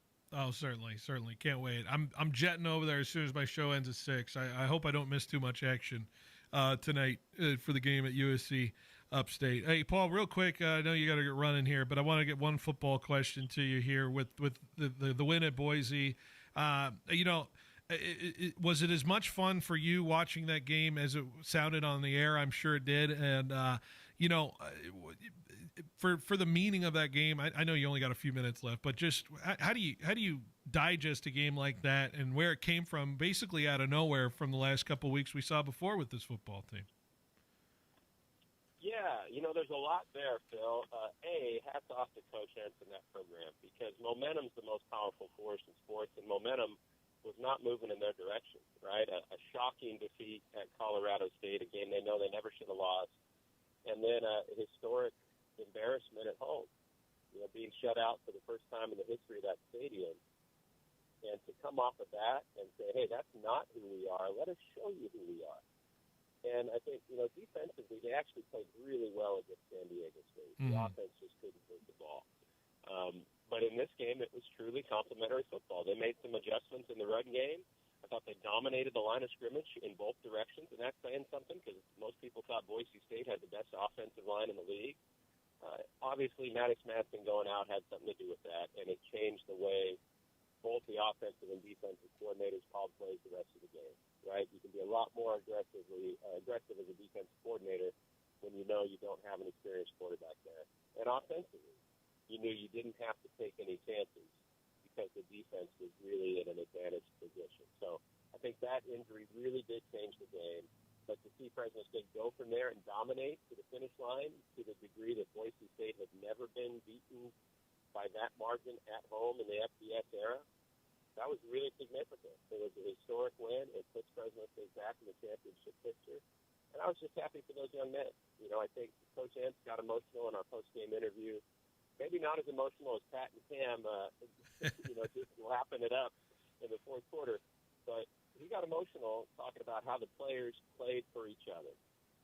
And I shared a story. I don't usually share anything from the team chapel. A lot of times it's more of a private thing. It's not a mandatory thing. It's voluntary for the players. But it really, I thought, was meaningful that day when Cam Laminuzzi, former Bulldog, who is their chaplain now, some of the guys on the team played with him when he was still on the team, that he changed things up. And before he ever got into his word for the day, he assigned those players something that I thought really said something. Because some teams might say, I don't want to do that. Mm-hmm. But no, he said, I want every offensive player to find a defensive player and vice versa. You two pair up, and you pray for each other. And you could hear it through the room, how real, how genuine it was. And, to see them a few hours later really playing for each other after praying for each other, I thought that said something about the kind of culture, the kind of unity, and the kind of togetherness in the midst of real adversity that Coach Entz and his staff have injected there. So I think that speaks really positively about the football culture at Fresno State. Well, they play like this, and the way they play complementary to each other, there certainly will be a conversation of our favorite topic, Mountain West tiebreakers, and where it all permeates from there. If the Bulldogs can go 3-0 the rest of the way. Paul, I know you got to run, so I appreciate it always with the visit. And have fun on the call tonight, 6 o'clock for the basketball tonight over at the Save Mart Center. All right, Phil, look forward to seeing you here. Hope all your listeners come out, too. And if you need any nuance of that tiebreaker scenario, you know who to call. Tony Diodato already has it mapped out for the next 4 weeks and all 476 possibilities. So just ask Tony. Well, and I already broke it down. We ended up with a 5-way tie for first, so we don't know what the hell's going to go on here the next few weeks. No. So, yeah, who knows? Who knows? All right, Paul. We'll see you at the arena. Have a good call tonight. Thanks, brother. All right, Paul Effler, voice of the Fresno State Bulldogs on the air there. Jorge, by the way, great story from Paul, by the way, real quick on that, on the team and the chapel there. I think that was brought up at the press conference earlier this week in terms of it. I don't have the soundbite in front of me, but, we don't talk faith on this show very often, but Paul brings it up, and we bring it up sometimes, and we hear it from folks, and it's good to have something that brings people together, brings athletes together one way or the other. It's fascinating to think about how how you can be selfless in that situation and the team doing something different. I would give our team chaplain a raise for that idea, but I think that was a great step moving forward, and clearly the team played a lot differently before that game against Boise. I won't say it's the determining factor. You never know.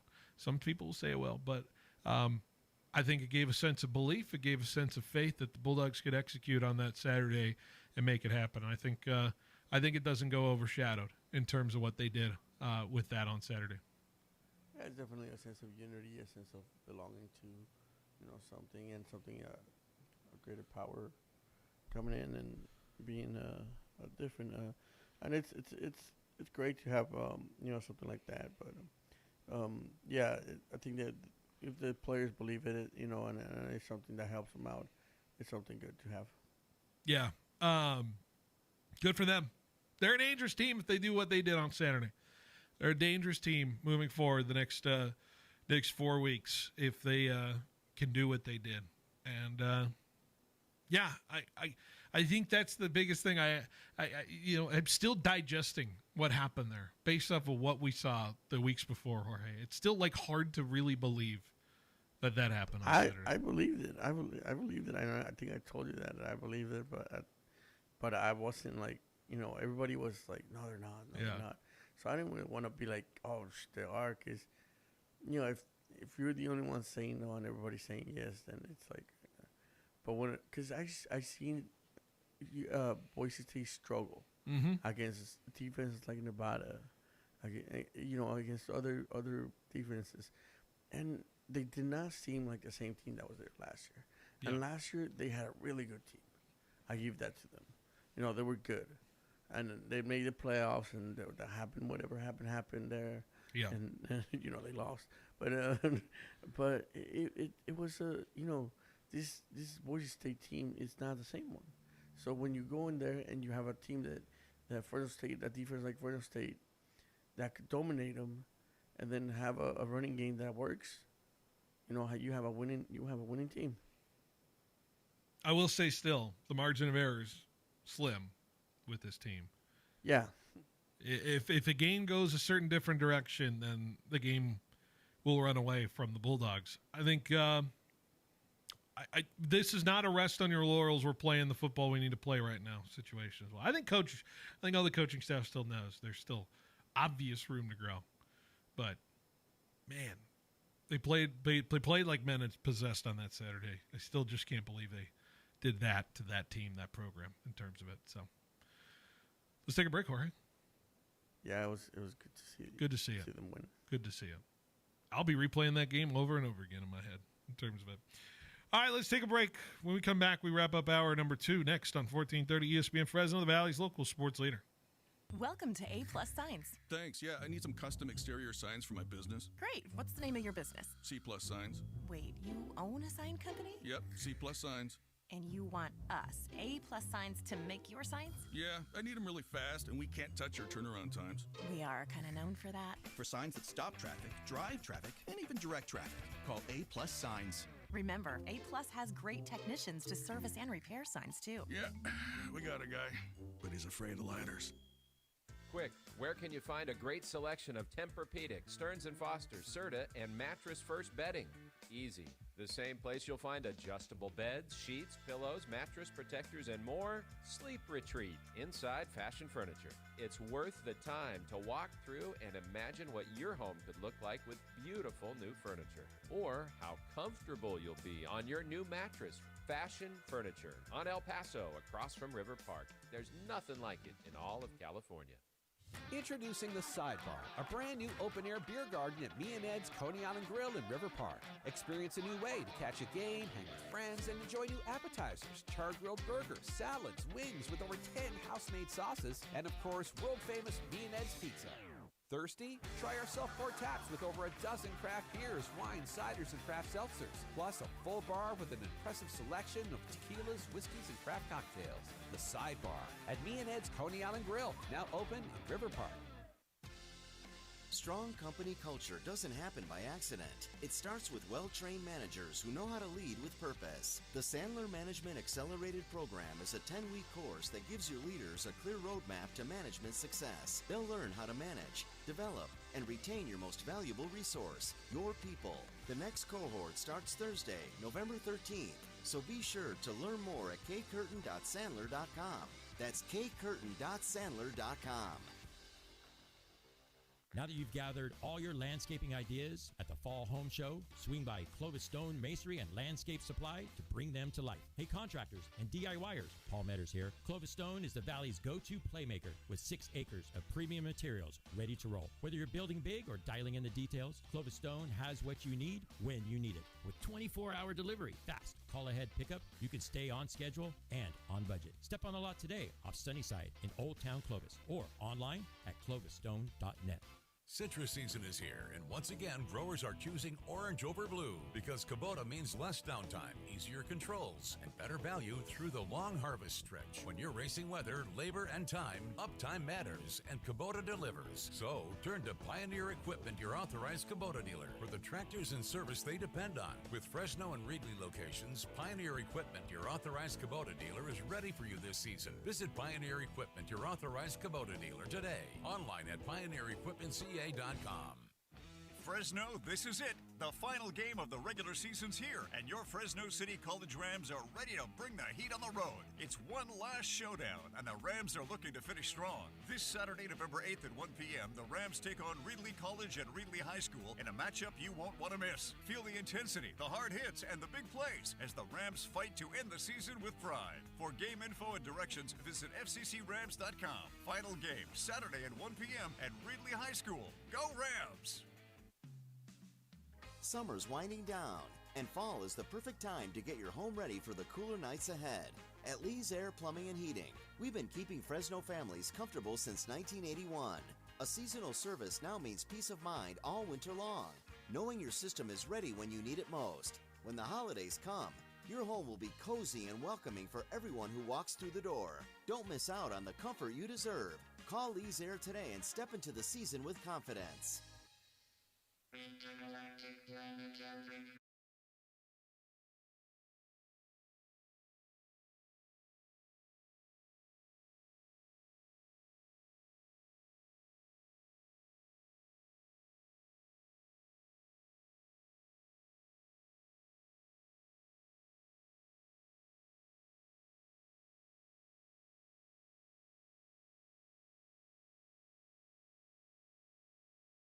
Local sports leader. Big thanks to Paul Leffler for joining us in the last segment of that hour here, and we are wrapping up the second hour here before we get to the third hour. So let's talk about what we got coming up here on the docket for our station. Of course, a reminder, over on 790 after my show, you can switch over to the Sunbird Sports Show. Paul Metters will be hosting once again an hour of great sports talk with the FPU Sunbirds. Curious who he's got on today. I know we've been doing a lot of basketball preview this last couple of weeks with the basketball game coming up. Of course, we're broadcasting men's and women's basketball games this year again. The league play games, I think I heard, in terms of conversation. Or yes. Yeah. It won't be until probably late December. Yeah, late December, January, but we will have FPU broadcasts back correct, on 790 when the conference play starts, I would want to say, for the basketball side of things. I think that's what I heard. Correct. Regardless, it'll be later. Little amuse-bouche, little appetizer on Monday for the folks who were paying attention to that. FPU Sunbird Sports Show tonight, 6 o'clock. Also over on 1430 tonight at 6 o'clock and 45 minutes p.m. Was that post-meridian? Is that what they called it? Right? That is the clock hour, yeah. Yeah, okay. Yeah. Lakers Spurs starting at that time. Pre-game, the tip-off is at 7 p.m. Lakers and Spurs tonight for the game in L.A. They're in L.A. I believe they're in L.A. Yes, they're in L.A. Thursday, we'll have Sportsline Bulldog Hour, Tony D, 2 to 3. We'll have my show from 3 to 5 before we send it to Thursday Night Football. The Raiders and the Broncos from Denver on Thursday Night Football. We'll only have the national broadcast tonight in terms of that. The Raiders broadcast will not be available. We'll have the Westwood 1 broadcast for you on 1430. Friday, we'll have Sports on Bulldog Hour, Tony D, 2 to 3. We're going to have my show from 3 to 4 because Dinuba's a little bit of a hike. I want to make sure we get there in time to do our proper setup and ready for the pregame. So I will be arriving, or I'll be wrapping up the show at 4 o'clock on Friday. So we'll have our hour show, and then we will have our pregame at 6:30 from Dinuba. Kingsburg and Dinuba getting set. Kickoff at 7 p.m. If you're going to the game at Dinuba, I just got told of our setup. Jorge, you know where they're putting us? Up in Dinuba? Can't wait. It's going to be nice and cold for you guys. Yeah, we might need to bring a blanket or two. You'll be all right. We're going to be up on the roof on Friday. Might have to laminate our rosters on Friday. That might be a project I need to do in terms of that. So that'll be Friday. Over on 790 on Friday, we'll have the Sharks and the Jets, the West Side Story matchup between the Sharks and the Jets over on 790. That shows how much of a musical nerd I am, Jorge, to be pointing that out. I had no idea where you were going with that. Have you never watched the West Side Story? I might have a long time ago. But Didn't they come out with a recent movie? You didn't see that? Oh, I didn't see that one. No? Was Steven Spielberg directed? I'm not a musical fan. Not a musical guy. You're not into Wicked? Not really. The Wicked movie coming out? No, I haven't seen him. You watch, God, I can't remember. I was trying to think of one funny. I watched the Book of Mormon. And I was about to say, the Book of Mormon, is that one for you? Yeah. Yeah? I watched it, but I was like, okay with it. Like, I'm like big musicals. I'm not. It's not a vibe for you. You know, once my niece told me, let's go see, I took her to go see Beauty and the Beast. Yeah. Halfway through, I'm like, is this a musical? She's like, oh, there should be 1 or 2 songs. You couldn't tell there was the whole thing was a musical. The whole thing, all of it was just everybody singing. Of course she wanted to see it, but I was like, hey, whatever. You're being a good uncle. Good Uncle Jorge. I was back then. Good on you, right? Saturday, we'll have the Central Valley Sports Report. Paul Metters will have his show from 10 a.m. to noon. He'll have all the recap of the high school football playoffs on that show from 10 a.m. to noon, live from First String Sports. Lakers, Hawks later in the day, 4:45 pregame, 5 p.m. tip from Atlanta. Sharks and Panthers in a back-to-back on Saturday on 790, 6:30 pregame with a 7 p.m. puck drop. Sunday, just a couple of NFL games. We're going to have you fully covered on Niners-Rams on Sunday. We'll have the flagship CamBR broadcast at 12:25 pregame, Niners pregame on the Niners side. And then on 1430, and then on 790, we'll have the ESPN LA side if you want to listen to 5 minutes later. ESPN LA side at 12:30. Because they start 5 minutes later for whatever reason. That game's the Fox Game of the Week, by the way. They're going to put Burkhardt and Brady on that one. Oh, okay, yeah. Because it's it's the afternoon game. Yeah. Steelers-Chargers, the Sunday night game for our 1430 side on Westwood 1. And then Monday, we'll have Sportsline Bulldog Hour, Tony D, 2 to 3. We'll have my show from 3 to 5. And then we'll have Eagles at Packers, Monday Night Football, 5 p.m. starting there. Lakers and Hornets over on 790. We'll put them over there for y'all from Charlotte. I did take a look at what local games we're going to get NFL-wise. Jorge, do you like looking at these maps, the broadcast maps? Have you ever seen these broadcast maps I show you? Yeah, I see them. They come out with them weekly. They usually come out on Wednesdays when you see that, so you can get an idea of who's calling the game and where the games are going to come from for you folks who are going to be watching. So they got the Fox doubleheader. Niners are going to be the late game everybody's going to get, concurrently running against Detroit, Washington. I got to imagine when they scheduled these games, Detroit, Washington was going to be the game that everybody was going to be paying attention to. I would say no longer that case. Detroit, Washington is, out the window in terms of that. Yeah. We get Giants, Bears. Talked about how drunk that game could get, so apparently we're getting that one on the call. And on CBS, yes, we get my Patriots taking on the Bucks on CBS. You Patriots have been on for some time now. We haven't been locally in a little bit. No, so I have a strategy, Sunday strategy. I watch Red Zone if I have no ability to watch the Patriots locally. So I just watch Red Zone and just hope I get shown the Patriots at some point. And if I do have the Patriots locally, I'm locked in. I have no idea what else is. I don't watch Red Zone. I am locked in on Patriots football. It's been like 2 weeks, right? What? It's been like 2 weeks since they've been. Oh no, we haven't on had our side. No, the Patriots have not been. I haven't seen them since they played the Raiders in Week 1. I haven't had a full Patriots game locally since Week 1 when they played the Raiders, and that was only because we played the Raiders. I just saw them. Maybe I didn't pay attention, and it was just. I mean, we had the Sunday night game Week 4 against the Bills, or Week 5. That was about it. Yeah, no. But no, the Patriots have played terrible teams like the Browns, and they played who's else? But they haven't been on the West Coast. The Falcons. They played on the West Coast. The Titans. I feel like I saw them on the West Coast, but I don't No, they haven't been. The only West Coast team they play is the Raiders. Right. Yeah. So, fascinating. We'll have them this week on the television side of things for you folks there. Nance and Romo on the call. We're moving up. We're moving on up, Jorge. You know, we haven't had a Nance Romo game since, I think, 2 years ago when they played the Raiders in Vegas. So, always feels good.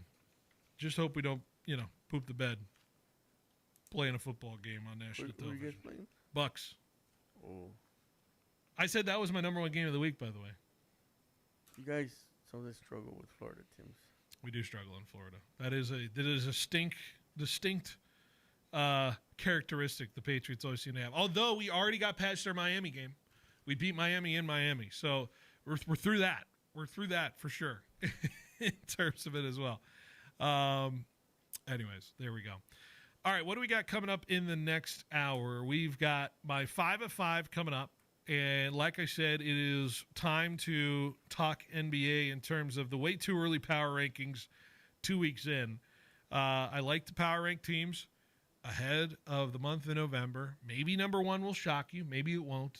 I don't think it will. We'll see in terms of that.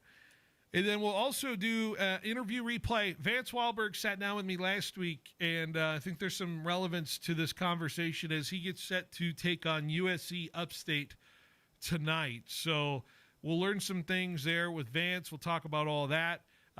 We also have the daily spread coming up in the next hour as well. Talk about the spread of tonight's basketball game. Surely, Jorge, we will be able to cover, unlike maybe teams like Boise 2 nights ago and maybe like UNLV last night, who lost to UT Martin when UNLV was a 17-point favorite. So let's hope things are a little bit better, a little more buttoned up for the Bulldogs tonight in terms of it. So we'll make some predictions based off that, all that great stuff. All right, Jorge, let's take a break. Let's send it to our final hour here next. Behind the Bench returns 1 more hour right after this break on 1430 ESPN Fresno, the Valley's local sports leader.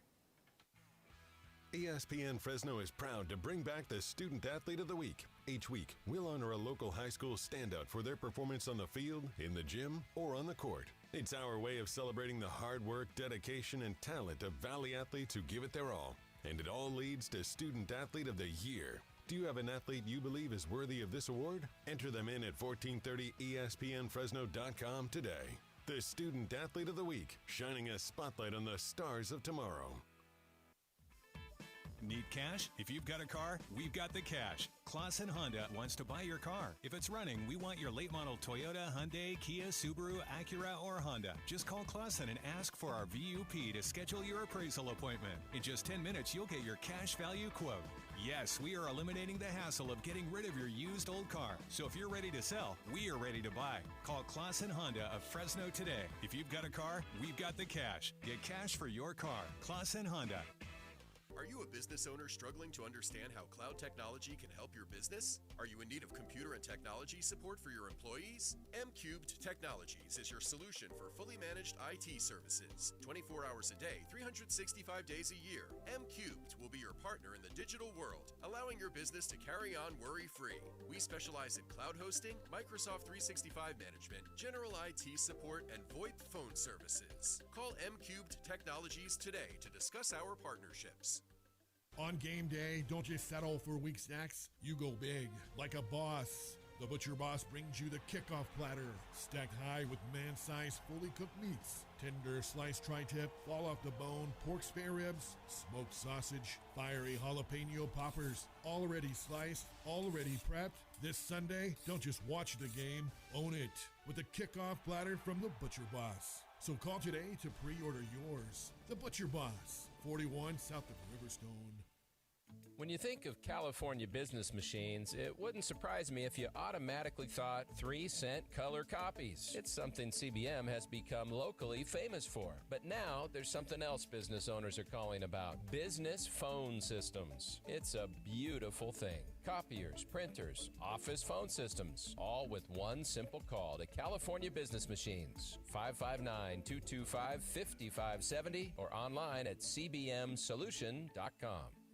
At Helena Agri-Enterprises, we're committed to helping you make the best agronomic decisions for your farm. That's why we combine cutting-edge technology with superior product. Helena's agri-intelligence solutions use in-depth analysis to identify potential problems in the field before they take root. Combined with a complete line of high-quality crop production and crop protection inputs, Helena has the tools to help you increase productivity, enhance performance, and maximize your return on investment. Contact your local Helena representative or authorized dealer to create the right plan for your farm with Helena Products and Agri-Intelligence Solutions. This November, keep your vibes high and your wallet happy at Valley Pure Dispensaries. We've got fire flower, tasty edibles, and concentrates that make every sesh a celebration. And all November long, the savings are smoking. Join us Saturday, November 15th at Valley Pure Farmersville for our 6-year anniversary bash with food trucks, a live DJ from 4 to 7, and massive deals like BOGO Stizzy Vapes, 50% off dab woods, and exclusive giveaways. And don't forget, all 5 Valley Pure locations are open on Thanksgiving. Stay lifted, stay thankful, stay Valley Pure. Summer's winding down, and fall is the perfect time to get your home ready for the cooler nights ahead. At Lee's Air Plumbing and Heating, we've been keeping Fresno families comfortable since 1981. A seasonal service now means peace of mind all winter long, knowing your system is ready when you need it most. When the holidays come, your home will be cozy and welcoming for everyone who walks through the door. Don't miss out on the comfort you deserve. Call Lee's Air today and step into the season with confidence. Your home for high school sports. 1430 ESPN, the Valley's local sports leader. KFIG Fresno. Is Sports Center. I'm Christine Lisi. On ESPN, Anthony Edwards back from Minnesota after missing 4 games with a hamstring injury. He and the Timberwolves leading the Knicks 18-16 first quarter. In the second quarter, Pacers up 44-43 on the Nets. 17 points for Donovan Mitchell. Cavaliers leading the 76ers 51-43 second quarter. Also second quarter, Jazz up 46-39 on the Pistons. In the first quarter from Boston, Celtics trail the Wizards 19-14. Coming up at 10 Eastern, spotlight on LA for Spurs and Lakers, 2 of the top teams in the West. We might be less than 10 games into this season, but it's never too early for a team like LA to stack wins against a conference opponent, explains ESPN NBA reporter Tim Bontemps. Every game you can gain in the West in particular is going to be massive. And that game when Austin Reeves had 51, I think, in Sacramento, to win that game against the Kings, those are the kind of games that could be the difference between the Lakers being second and third, 6th and 7th. Like, that could be the difference between home court advantage in the first round or making the play-in, avoiding the play-in. Tim Bontemps on the Hoop Collective podcast. Guard Steph Curry, forward Jimmy Butler among the Warriors starters out tonight against the Kings. NHL Capitals leading the Blues 1-0 first period on a goal by Tom Wilson. Washington's Alex Ovechkin 1 goal away from becoming the first player ever with 900.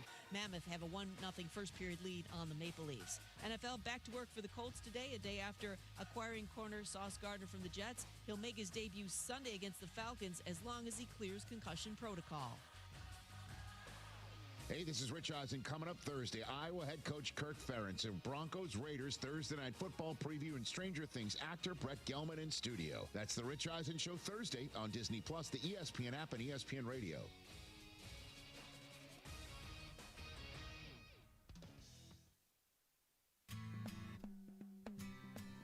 He's got the knowledge. Because once again, I have to come on there and talk about how right I am once again.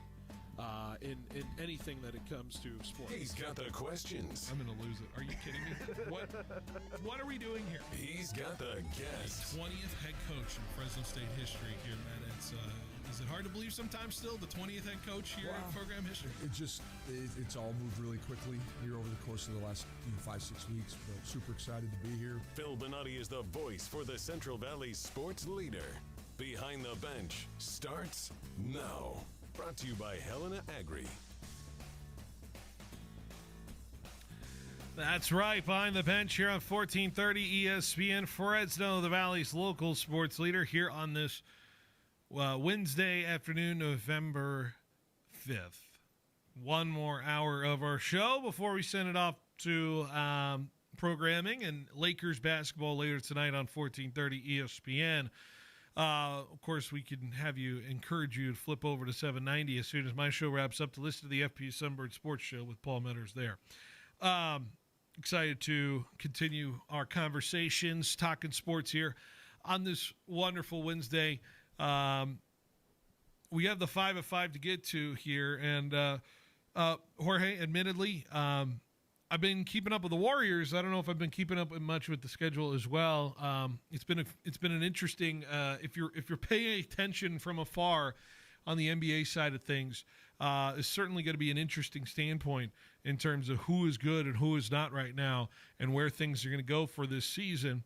What did we talk about coming into this season, right, with the NBA schedule and the NBA standpoint? We talked about how the West is just going to be absolute, just bloodbath. Everybody beating everybody and fighting for an opportunity to get to the postseason. And on the flip side, we have the East, where who's winning it, right? Because we don't quite know exactly who's stepping in front of this East side, right? The Celtics are kind of like the main The Celtics are 3-5 and currently out of the playoff picture in the East right now. So it ain't the Celtics. There are a couple surprises at the top of the league right now. Cleveland's in the 7th spot for 4-3. Detroit's the 3 spot. It's 5-2. Jorge, I could give you 4 guesses, 4 more guesses. I don't think you could guess who's in the top of the Eastern Conference. Who's number 2, or let's see, number 2. Who's number 1? It's the Heat. The Heat are 5 at 4-3 overall. I really haven't paid attention to that. Yeah, I swear to God, you'll go through every East team and you won't get the number 1 team in the East right now. Is it the Wizards? No, not the Wizards. At 1-6. Let me see. It's in the East Coast, right? Not East Coast. They're in the Eastern Conference. Okay, that narrows it down for you a little bit. Yeah. North, South. I can't. Okay, stop it. Just guess. Give me a clue. What do you mean? If it's in the North or South. It's the Chicago Bulls. The Chicago Bulls are the 1 seed right now in the NBA in terms of it. They're a fascinating team. I've been looking at their statistics a little bit, and maybe I don't want to spoil anything in terms of this 5 at 5 real quick, because I do want to get to our conversation with Vance Wahlberg. It was a good and long one on Thursday in terms of it. But Jorge, I'm doing a 5 at 5 in terms of, I wonder if you'll agree in terms of who is at the top right now in the 5 at 5. But quite simply, we're at the top of this month, and I want to do a 5 at 5 surrounding the top 5 teams of this month. I wonder if you agree or disagree in terms of it, and we'll see where it goes. So, without further ado, it's time now for Phil's 5 at 5. All right. Quite simply, it's how they've been playing the first couple of weeks. It doesn't really matter in terms of caliber, but I think these teams have been playing Number the best. 5. And I jumped the gun on that, but that's fine. That's me. Number 5 is the Chicago Bulls team. Why not? They're 6-1, Jorge, in terms of the start of this season. And do I think it's a little bit inflated based off their schedule? Maybe. I think Detroit's a good win. They really handled Orlando earlier this year. They beat the New York Knicks, who I think everybody thinks the Knicks are the best team in the East right now. Their only loss is to the Knicks on Sunday. They beat Philadelphia by 2. Chicago... We'll see what they do Friday against Milwaukee and Cleveland. Friday, Saturday, back-to-back Milwaukee, Cleveland, then they go play San Antonio. I think that's going to show a lot in terms of where they're going to go. They haven't played in the Western Conference outside of the Sacramento Kings, and I wouldn't say the Kings are necessarily killing it in terms of the basketball knowledge. I would say safely they're not making my 5 at 5. But the Bulls, Jorge, they got 6 guys scoring in double digits right now, averaging in terms of it. Josh Giddey has been a revelation in 23 points and 10 rebounds, 9 assists, almost triple-doubling average right now in his first 7 games this year. They got a guy scoring 16 off the bench, Ayo Dosunmu, who's been interesting to watch in terms of it as well. They just they're just clutch in certain situations. They're a dangerous team right now. Vucevic is kind of reviving himself a little bit as a 19 and 12 kind of guy in terms of it. How about Kevin Huerter, former Kings sharpshooter for them? Now they're playing for the Bulls. God, I thought the Bulls were dead in the water, irrelevant since MJ came back, and since the little spurt of Joakim Noah and Luol Deng, I haven't thought about the Bulls in quite some time. But Chicago, 6-1 to start the year. They were good when they had Rose. They had I'm talking about that year. The Rose and Noah and Luol Deng. That was 2011, Jorge. I was in high school. Well, I think that they got a good team. They got some fresh faces there that are helping out, and definitely 5-0 at home. That's a good one. Josh Giddey I think Josh Giddey might be even better than people have thought and given credit for in terms of it. What was he? Did he go straight from OKC to Chicago? Was that a trade? I think so, yes. That was made in terms of that? I'm checking on his stats here. That's what it was. Yeah. I thought he was somewhere else. I thought he made a stop somewhere else between then. Maybe I'm mistaken in terms of it. No, yeah, he only played with OKC and then got traded to Chicago a couple of years ago. So interesting. But I got the Bulls here at number 5. I think it's fair to say they might be my only East entry in terms of that. Number 4. I'm going to pick my Golden State Warriors here at number 4, just based off pedigree, Jorge. And yeah, okay, you can scoff and laugh and think it may be a little biased, but Steph Curry's playing really good basketball. 8 for 8 in starting games and games played right now. 26 points, almost 27 points per game right now in terms of it. He is just looking as good as ever in terms of it. Did lose Jimmy Butler last night in terms of a back issue. His back is sore. So maybe something revisited from the playoffs per standpoint in terms of it, though. But Kuminga has solidly allowed himself to be a starting rotation kind of guy at 16 points. He's proving he wants to be here, and part of this continued effort to keep the championship pedigree alive in terms of it. Baczynski, it's certainly it really has been able to weather the storm in terms of what his ability is in the National Basketball Association. We know the impact defensively Draymond provides in terms of night in, night out for the Warriors in that sense as well. So, love to see where they progress. They're trying to weather the season as best as they can, and I think the Warriors are capable of being a top 4 team in the in the Western Conference per se. So, I like what the Warriors are providing right now at the start of the season, especially through a tough schedule right now where they had to go to back-to-back with Milwaukee and Indiana. It's hard to ask you to be successful when you got that kind of run going with you. Top 4? Really? Yeah. Oh, I don't know. I mean, you got San Antonio there, and that's 5-1. Prove it more. Okay. That's where I'm at. All right. I mean, you haven't heard my top 3. I disagree with you. You haven't heard my top 3 yet. You don't even know who's up there. Who have I snubbed? You don't know that yet. Okay, let's go. Okay, all right. Number 3. I'm putting the Lakers here. I'm putting the Lakers here at number 3. They're proving me wrong, Jorge. I was like, where is the defense going to come from with this team? Where's the ball stopping ability? And they said, you know what? No, I don't care. We're going to score 120 a night in terms of it and just blow teams out of the water on offense. And Luka's 40 points per game right now, with 11 boards per game and 8 assists. I know he's only played 4 games so far. How about Austin Reeves averaging through 7 games 31.1 points per game? Austin Reeves is just playing out of his mind in terms of how he is flying through this National Basketball Association. And just good support players from the starting position. You know, they challenged Ayton at the beginning of the season, but I think he's been as good as he can be advertised at almost 17 points per game. Maybe his boards need to be up a little bit more in terms of it. He's blocking a shot here and there every game. Rui Hachimura is at 17 points per game as well. The Lakers are finding depth with Laravia And once you add LeBron James into this equation, what does that mean for this Laker team moving forward? It only can be moving up in terms of the defensive efficiency. Maybe they're not as scoring at the crazy pace they're scoring, but man, the Lakers look good. I will admit. And they make it to my top 5 right now. Top 3?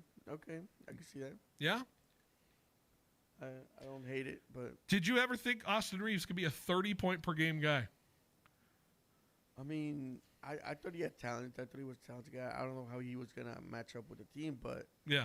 I mean, right now, he's killing it, so... Killing it. Crazy stuff. Number 2. I'm going to go Denver. Denver at number 2. And I know they've only played, I think they've played the least amount of games out of anybody right now. They're 4-2 right through the record, but I'm giving them the props they deserve in terms of what Jokic is once again doing at an alien standpoint in terms of his ability to fill up the stat sheet. How about 22, 13, and 11 as his averages right now in terms of it. Oh, by the way, he's averaging a block per game as well in terms of, oh, by the way, he steals the ball better than anybody on his team as well, and he's a lumbering 7-footer.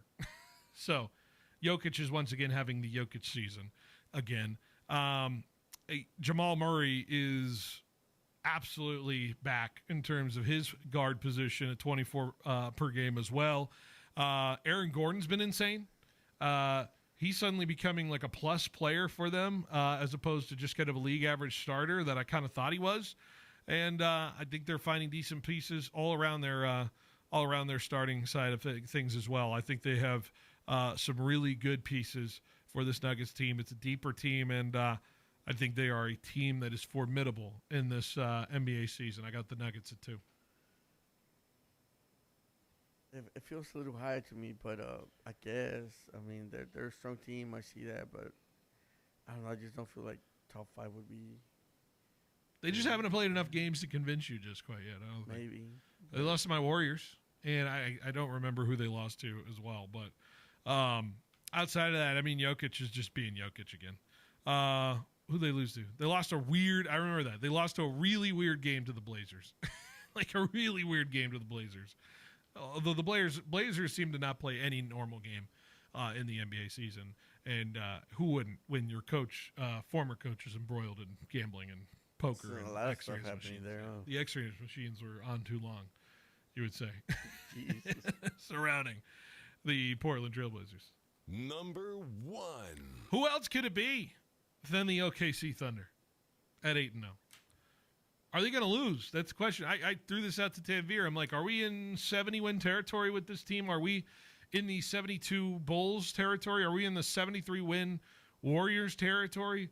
I mean, this is a long conversation way to go. You know, we'll see where it all transpires from now. But, I mean, the team is pacing to be a team that is going to be in that 70-win conversation and be one of the greats of all time. And Shai Gilgeous-Alexander continues to do that. The thing he does in terms of how he plays efficiently. The guys, a lot of players have a +2 and higher assist to turnover ratio, which is, I would say, a very good clip to say. I'm counting how many players they have that statistic. 1, 2, 3, 4, 5, 6, 7, 8, 9 guys, 2 assists to turnovers, which if you're looking for best clip in the league right now, Jokic is at like 4.3. So when you're averaging 2 and above, I would say you're a plus player in this National Basketball Association. Chet Holmgren, for the time he's played, 20 points per game as well. They're just finding guys who are continuing to produce for them. It's not like your normal guys that they had before. And so the institution that is the OKC Thunder is 8-0 right now. They're rolling, and I don't see any other reason they should be below number 1. They are the number 1 team in the NBA right now. I agree with you, but I do feel like you left the Spurs out of your top 5. I'm waiting. I'm still waiting on the Spurs. Even though they're seem to be a I needed to throw an East team in there, Jorge. They should be 5, but I needed to find one East representative in there. I can't be totally biased to the full Western Conference. I needed to give props to the Bulls, Jorge. Okay. I needed to do it. If I'm really have my druthers about it, I'd put the Spurs at 5, but that's where I sit. That was Phil's 5 at 5. I think it's fair to say, right? Yeah. I'm diplomatic. That's a good list. That's a good list. I mean, we are way too early in this. Jorge, we're 2 weeks into the season. Yeah, it's less than 10 games. Literally, everybody has played only 8 or less. So we'll see how it goes. The Rockets could have been in the conversation. Maybe the Sixers. Yeah, more by next Monday. Yeah. What else? Minnesota? No, I think I did pretty good. All right, Jorge, let's take a break. When we come back, we're going to have my conversation with Vance Wahlberg from last week ahead of this game tonight. You'll hear him next on 1430 ESPN Fresno, the Valley's local sports leader. At FFB, we know behind every business is a person. That's why we're more than a bank. We're a partner, a farming-focused bank for hard workers, a future-forward bank for big dreamers, and a family-friendly bank for the next generation of owners. From first ideas to major milestones, we're here to help you chase your goals and score big. So what can FFB mean for your business? Find out at ffb.bank. That's ffb.bank. FFB Bank. Let's win together.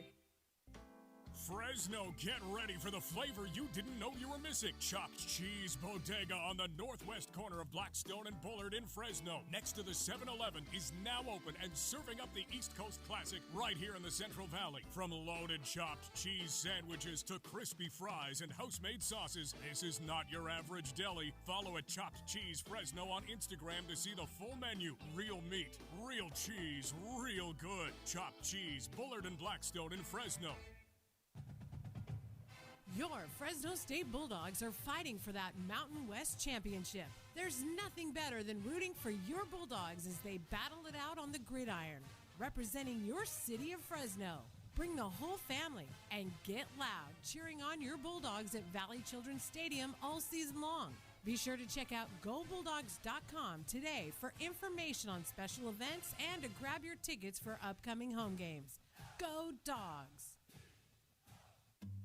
The deadline to receive the 30% federal solar tax credit is December 31st. That's the day your new solar system must be operational. The deadline to call Donald P. Dick is Friday, November 21st. A new solar system starts at under $10,000. Donald P. Dick will provide a proposal with all the details for you to make an informed decision. Let Mr. Cool show you how to drive down the cost of home energy. Call 559-255-1644 for Donald P. Dick. Game day just got a whole lot sweeter and a little bit saucier. KFC's bringing back one of the most requested plays in menu history, the original Honey Barbecue. That's right, that sweet, smoky, finger-licking legend from the late 90s is back and better than ever. Now you can get that classic Honey Barbecue flavor on everything, including their 2-piece chicken combo for $10.99 or the original Honey Barbecue chicken sandwich for $11.99. The original Honey Barbecue, sweet, savory, and back in the game. And it's happening only at KFC. The sound of bees means lots of blooms, and lots of blooms means a profitable crop year. But those delicate blooms can easily be destroyed by adverse weather conditions, which in turn can be devastating to your crop investment. Now is the time to secure multi-peril crop insurance, which covers your almond crop during bloom. Bowman & Associates, your local crop insurance specialist, has been writing crop insurance for almost 40 years. Bowman & Associates is one of the largest crop insurance agencies in the state and nation. Call Roger Kent or Quinn Bowman today and ask about their multi-peril crop insurance for almonds. Bowman & Associates can design a policy with protection based on your own production experience. Ask about the new Price Option Plus, which increases the insurance price per pound to make it closer to the market price of almonds. Deadline for multi-peril coverage is December 31st. Call Bowman & Associates at 499-2020. That's 499-2020. California Department of Insurance license number 0F64178. Bowman & Associates, the crop insurance specialists. You'll find them at every big box hardware store. Are you sure we carry that? We've all met at least one, or tried to chase one down. Legally and by all appearances, they are employees. Customer assistance to hardware? But they are the unhelpfuls. Do any of you know where I can find one? Nope. Because sometimes the hardest thing to find at a big box store is help. So you should probably come to Fresno Ag Hardware. All the hardware you need, and the help to find it. A what?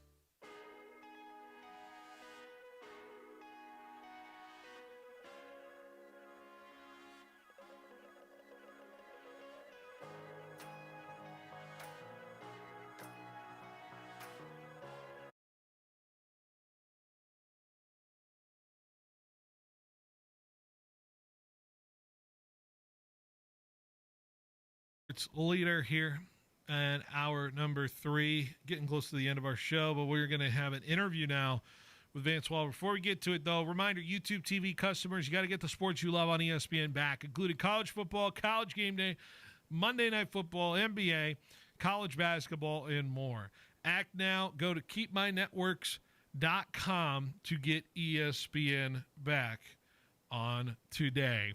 Let's go to now my discussion with Vance Wahlberg, interview with him. Had a chance to talk with him last Thursday ahead of the season, previewing the season then.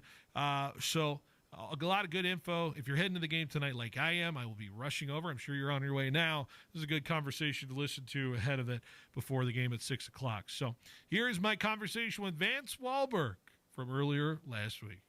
Pleased to be joined by the presence of Vance Wahlberg here, Fresno State men's basketball head coach. Vance, good to have you. Days leading up to the season, it's like Christmas morning is right around the corner for you, Coach. Is it hard to believe you're already back here for year 2? It came fast, you know. When the season ended, you do the recruiting, you get the summer going, school starts. Next thing you know, it's 5 weeks. Then you start your practices. You know, we just finished practice number 27, and then like you said, on Monday we got 3 practices left. Friday, Saturday, Sunday, we go. Yeah, you know. And the guys are, I'm sure, just raring to go. They're ready to just start going after the other opponent. Different colored jerseys, as they say, Coach. Do you feel that energy in the practices right now? Big time, and it's just like, you know, you've been around it long enough to know you get tired of beating each other up. You know, you're going against the same guys. You know what they're going to do, and you know, you get the same elbow by that guy, and you get a little bit tired, a little bit cranky. So, no, we're ready. We're ready to play other people. Certainly. I got to ask, you know, and we don't want to, I don't want to totally reflect on the whole season last year, but were there any lessons learned from you as a coach, you know, being at the program last year, first year with the Fresno State side? Did you learn what were some lessons learned from how last year went in your mind and going into this season? Well, if you don't learn, it doesn't matter every year. If you don't learn, I think you put yourself in a bad situation. You know, every year I've coached. You know, at the end of the year, I do an evaluation, see what went well, what didn't go well, what can we change, where can we pick up 2 points here, 2 points there. So that's never going to change. Obviously, for me, first time being in Mountain West, you know, you learn an awful lot. You see what the different coaches do firsthand. You see it on TV and you watch it, but you don't really study it close. Mm-hmm. Now that you go against them, you know, up close, in their house, you know, you learn a lot more, especially in this league. I don't think people realize the travel in this league and then the altitude in this league.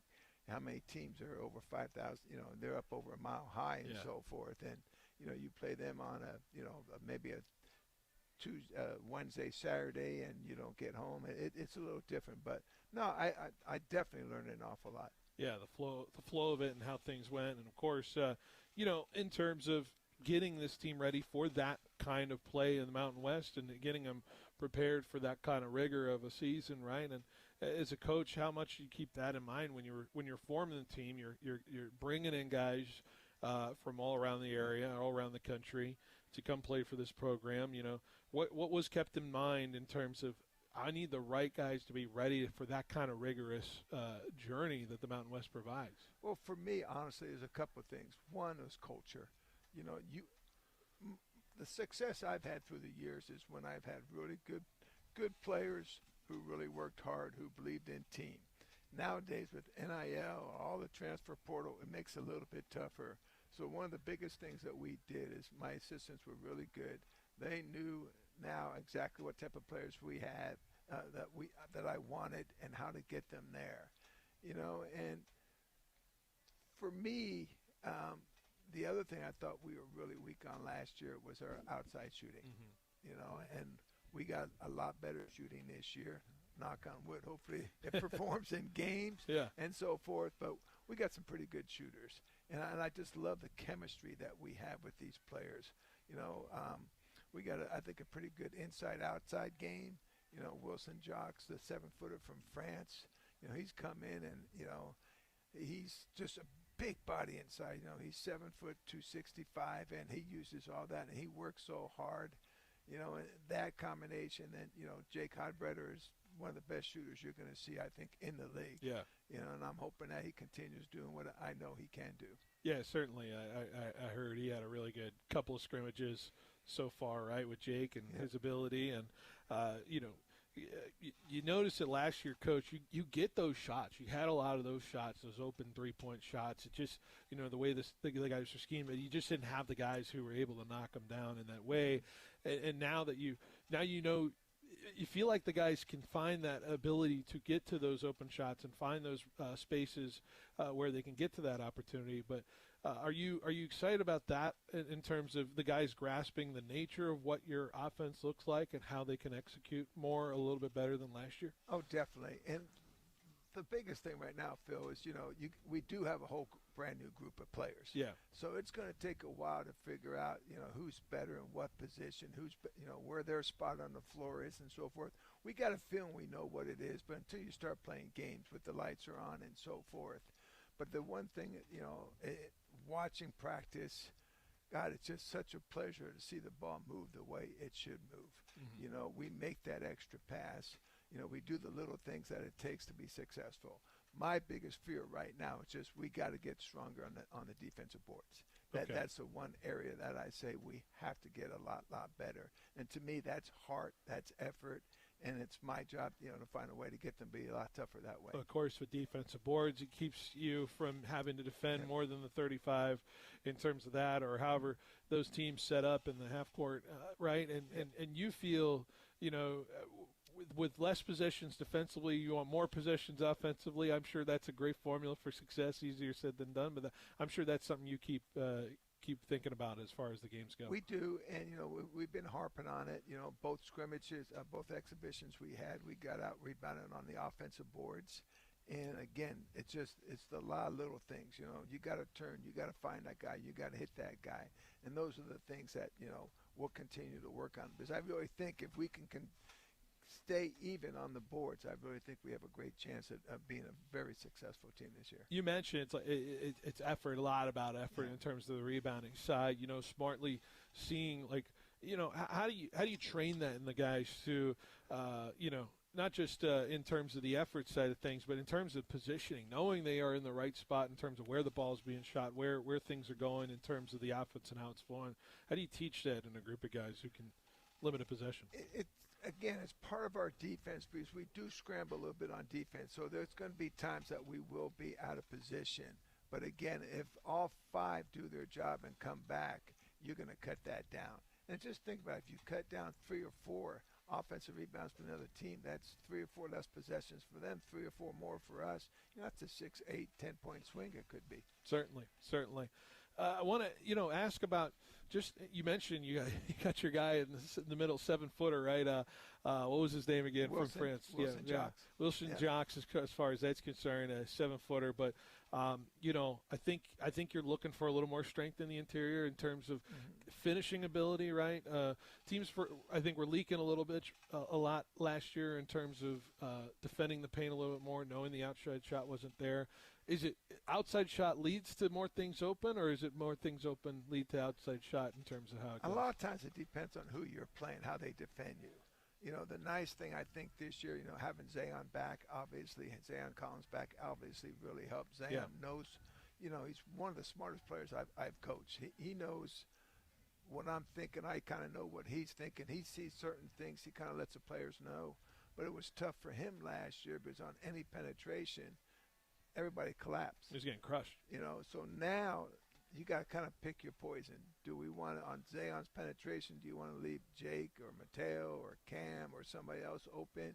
Or, do you want to shut it down? So to me, it's a lot nicer. Plus having, we got, besides having Wilson, we have Jock Monty from Davis. Jack is 6'9", about 240, and I don't think a lot of people realize he's probably one of our best shooters on our team. Yeah. And he's strong inside. So I think he's going to help. And then Gasper Kostovar from Slovenia, another 6'9" player who I absolutely love. He just plays with high energy. The phenomenal, you talking about being a great teammate. He's one of those type of guys, and he does so many of the little dirty things to help us win. I want to go back to Zion because, speak to his importance of being back. One of the returners back for this program, like having a point guard that knows your system from last year and being able to integrate all the new guys in. How important was it to have Zion come back on this roster? Phenomenally important, and the reason, that, like you said, is he knows what I'm thinking. And he knows in certain situations this should happen. A lot of times he'll come and say, hey, Coach, I think this is open.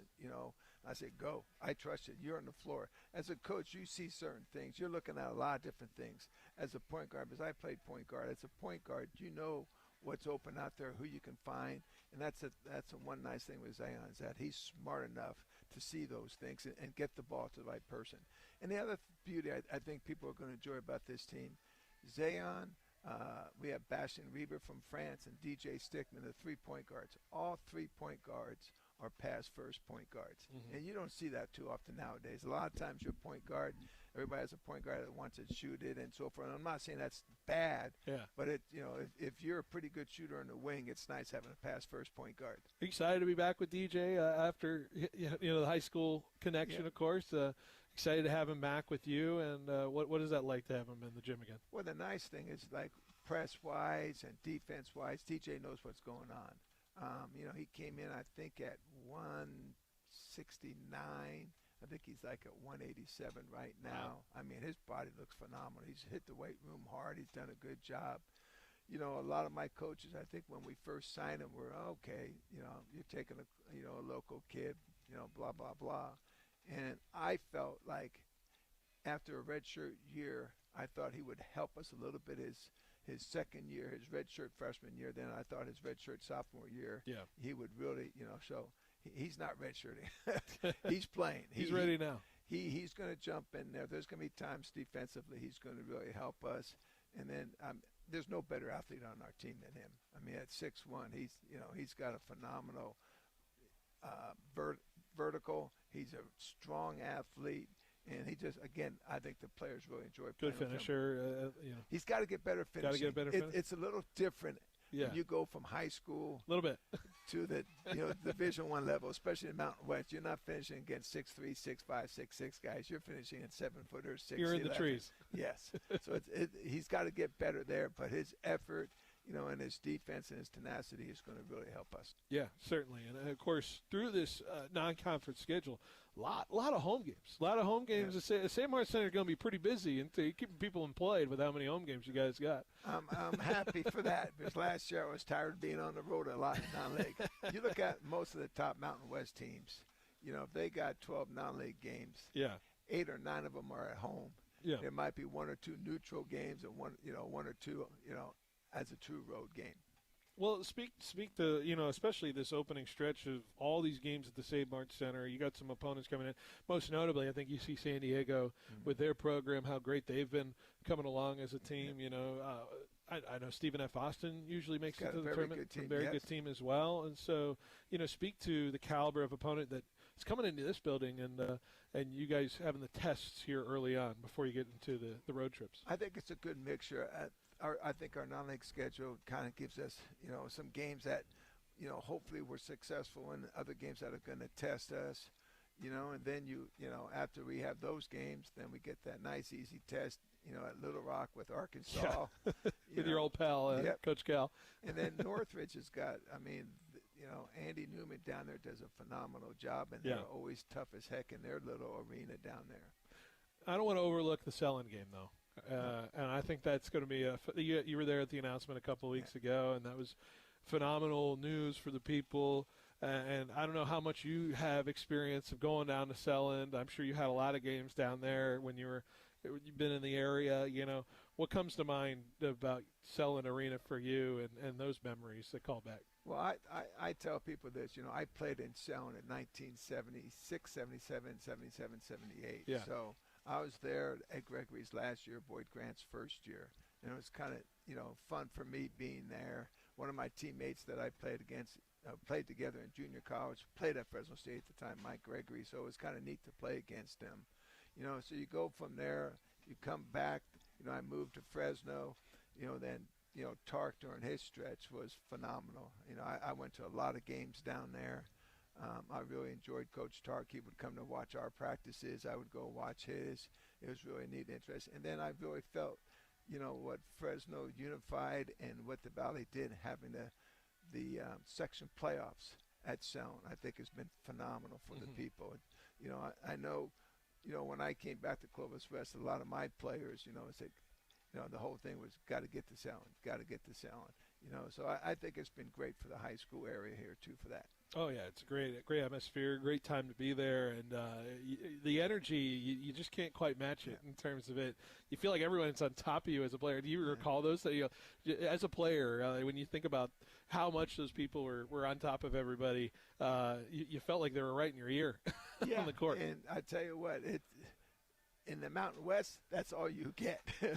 Especially now, with the addition of Grand Canyon. Grand Canyon. Oh my gosh! I mean, they've been ranked in the top 2 or 3 for the best home court advantage.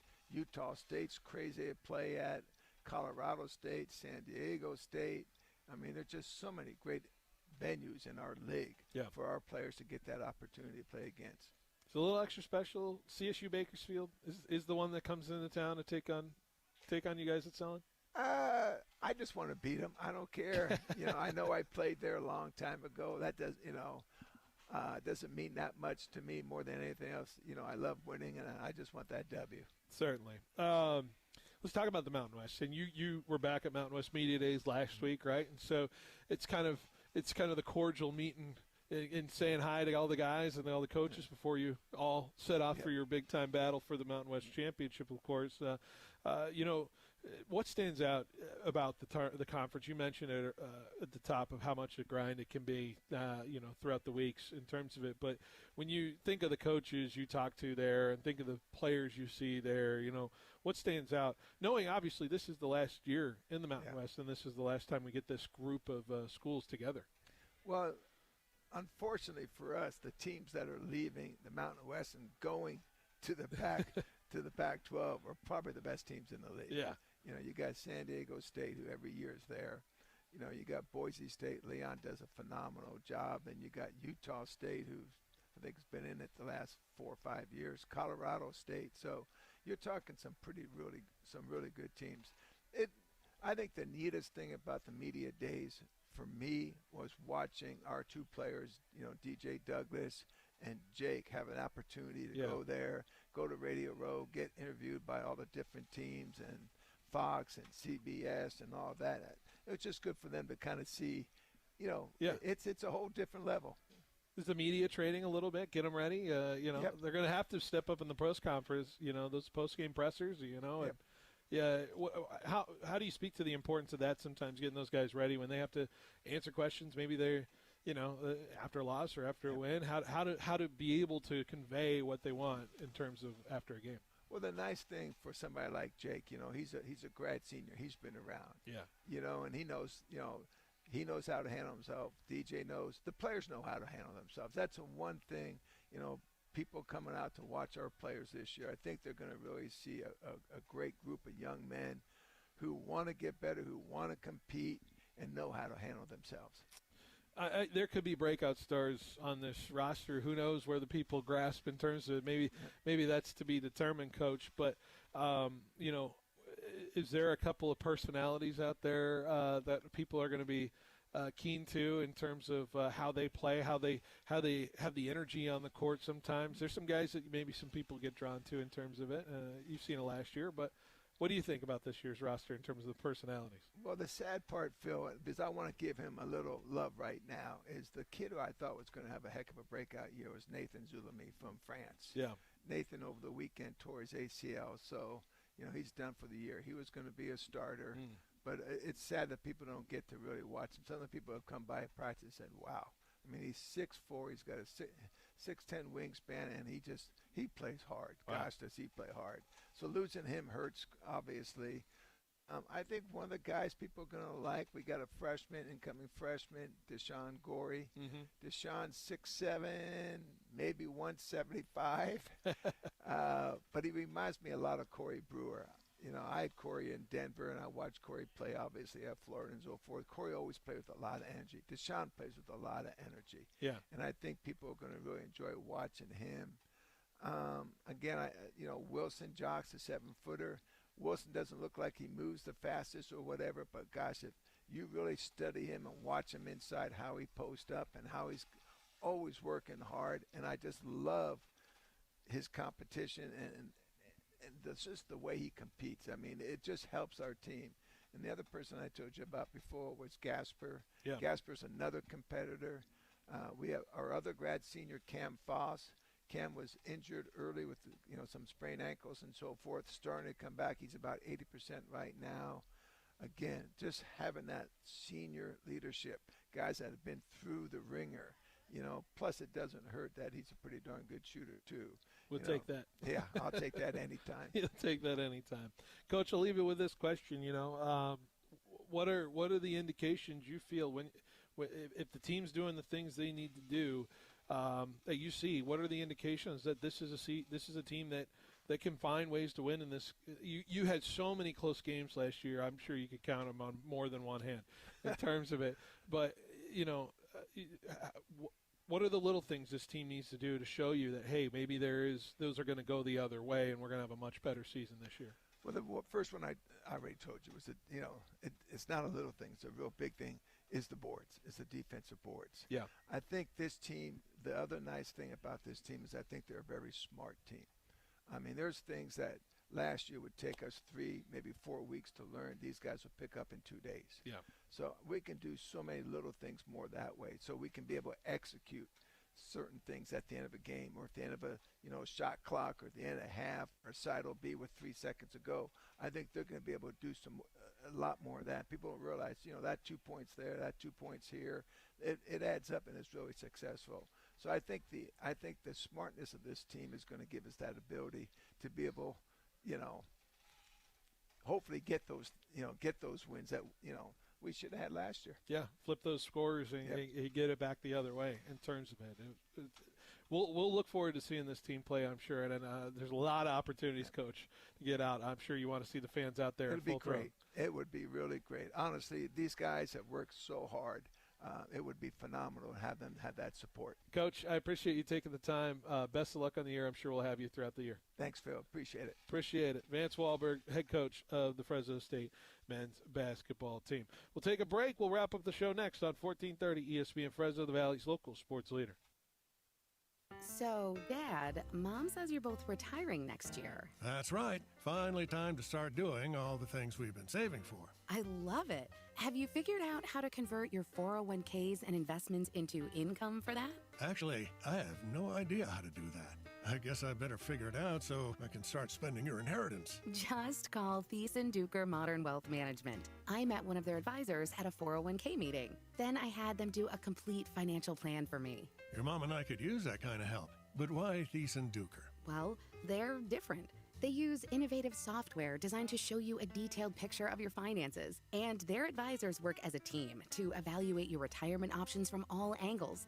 They can help you and Mom, just like they helped me. Ah, I guess I should call Thiessen Duker. Right. And about my inheritance, go ahead and spend it. I'm good. The advisors of Thiessen Duker Modern Wealth Management are registered representatives with and securities offered through LPL Financial, member FINRA SIPC. Want to work somewhere fun, flexible, and rewarding? Me and Ed's is hiring. We're looking to expand our team with full and part-time positions at over 40 locations. Join our growing company as a delivery driver or valued team member today. For more information on job descriptions or to apply, go online at meandeds.com or visit your nearest location. Me and Ed's is hiring. Fill out an application. Get your business noticed and stand out from the crowd by visiting MegaPrints. Working with the Valley's most prestigious and high-profile businesses since 1998, we print and install custom-designed signs for businesses of all types and sizes. From yard signs to banners to wallpaper and fleet graphics, MegaPrints has the state-of-the-art capability to turn the signage you've dreamed of into a reality. Visit megaprints.com today to see our work and what we can do for your business. Hey, it's Phil Benotti from Behind the Bench. In sports, when you take a hard hit, you count on your team. In life, after an accident, your team is Davis and Van Wagenen, attorneys at law. Right here in Fresno, they've helped Valley families win the compensation they deserve, and you don't pay unless they win. Visit DavisVanWagenenLaw.com. That's DavisVanWagenenLaw.com. Davis and Van Wagenen, your hometown injury attorneys. Citrus season is here, and once again, growers are choosing orange over blue because Kubota means less downtime, easier controls, and better value through the long harvest stretch. When you're racing weather, labor, and time, uptime matters, and Kubota delivers. So, turn to Pioneer Equipment, your authorized Kubota dealer, for the tractors and service they depend on. With Fresno and Reedley locations, Pioneer Equipment, your authorized Kubota dealer, is ready for you this season. Visit Pioneer Equipment, your authorized Kubota dealer, today. Online at pioneerequipmentca.com. Get ready for game day with Toledo's Football Party Pack. 2 dips, queso, guacamole, or bean and chorizo. Order online, pick it up fast at any of the 3 locations, and you're set. Or head to Toledo's new sports bar at Cedar and Knees, the Valley's new game day headquarters, for your favorite college and NFL matchups on the big screens. And you'll love their happy hour, Monday to Friday, 2 to 5.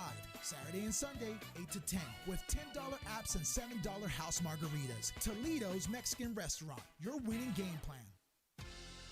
Strong company culture doesn't happen by accident. It starts with well-trained managers who know how to lead with purpose. The Sandler Management Accelerated Program is a 10-week course that gives your leaders a clear roadmap to management success. They'll learn how to manage, develop, and retain your most valuable resource, your people. The next cohort starts Thursday, November 13th. So be sure to learn more at kcurtin.sandler.com. That's kcurtin.sandler.com.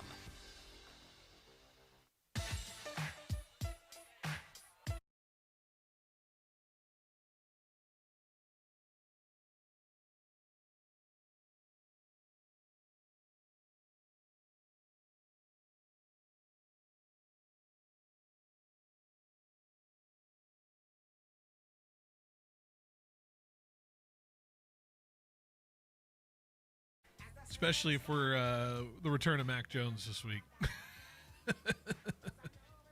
Oh, I don't have your mic on. I'm sorry. There you go. All right. He came back. Brock Purdy's foot is all that screwed up for the Niners, Jorge, what's the % chance you feel like Brock Purdy's going to play this year, the rest of the year? I have him personally at 60. 60% chance he plays a game for one more year. Well, at least a game this year. Yeah. Yeah. I don't know. Wait. This weekend or at least one more? This year. I don't know if he returns, Jorge. I'm at 80. Like, we just had a phantom foot injury go to Kyler, and Kyler's suddenly out for 4 more weeks. He just got placed on the IR. Yeah, but I feel like they kind of wanted to bench him. Do they want to bench Purdy? I mean, if he's not 100%. And I told you this. They weren't going to bring him back until he was 100%. Or near 100%. I don't know, man. It's a long stand. If I had true serum, I'd be going right to Kyle Shanahan and being like, "What do you? Are you just that enamored with Mac Jones right now?" I said that because the way Mac Jones was playing, after he wasn't gonna bring Purdy until after the bye. After the bye is a long time, man. That's like all your season. Then he'll be 100% by then. All right, so you're hand to God. Brock Purdy's starting for the Niners against the Titans in Week 15. Your hand to God.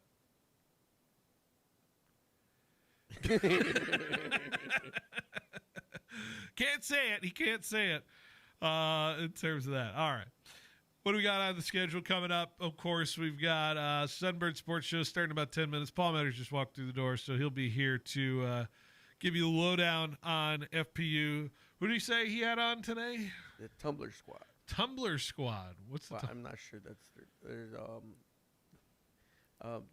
it's like a cheer / gymnastics. Gotcha. Yeah, kind of a combo deal. I'm not sure of their name their actual action name. Well, we'll find out at 6:00 over on 790. You want to flip over there? Show. Yeah, and then when you're done with that, flip back over to 1430. You can listen to Laker basketball, Lakers and Spurs. That's a good one tonight. That's the premier basketball game of the night in terms of it. Actually, let's take a look at some of the games tonight that's going on in the NBA. Good time to bring up that the Daily Spread brought to you by Chancey Gold Resort and Casino. Daily spread. If you're not trying your luck with your teams, try your luck up the mountain at your Chancey Gold Resort and Casino today. Spurs are a 1.5 favorite at home. Excuse me, Lakers are 1.5 favorite at home. Luka Doncic back, who he is just absolutely lighting it ablaze since he's been starting this year. Lean Luka making things happen for the Lakers. If I told you over under 34.5 for Luka Doncic tonight, would you take over or under? I go over. You go over on the Luka total. All right, there you go. Warriors tonight playing the Kings. Sacramento, a 2.5-point favorite. I think they're thinking the Warriors are resting their people tonight. And a back-to-back. Or maybe the Warriors. they're just better than the Warriors, but I don't know. Okay. Hey. Maybe they're better than the Warriors when they don't have Jimmy or Steph or Draymond. I could definitely see that to be the case tonight, Jorge, in terms That of that. means they're better than the Warriors. Maybe. Tonight they will be. And if you lose to the Warrior reserves, God help you. Jesus Christ. Other spreads tonight. How about Fresno State tonight? 9.5-point favorite tonight against USC Upstate. That's South Carolina Upstate. South Carolina Upstate, who is 0-1 on the year. The Spartans out of South Carolina lost to Cal Baptist earlier this week. This is a team that comes out of the Big South. You're talking some teams that traditionally win out of the Big South, like Gardner Webb or UNC Asheville usually gets out of there. You're thinking of those teams that come to the NCAA tournament. High Point's a team you hear about sometimes. You hear Winthrop a lot. I think Radford was a team that came out of the tournament this year. Winthrop was there last year. Yeah, Winthrop is a team you remember. South Carolina Upstate, usually not the power you think of coming out of that Southland Conference. So Fresno, 9.5. I like it tonight. I think the volatility of the three, especially with the way games can end, I think Fresno's could cover tonight. They should cover tonight. And I mentioned it before. Been a couple of weird days in the Mountain West in terms of basketball, right, Jorge, when it comes to Boise losing by a point to Hawaii Pacific.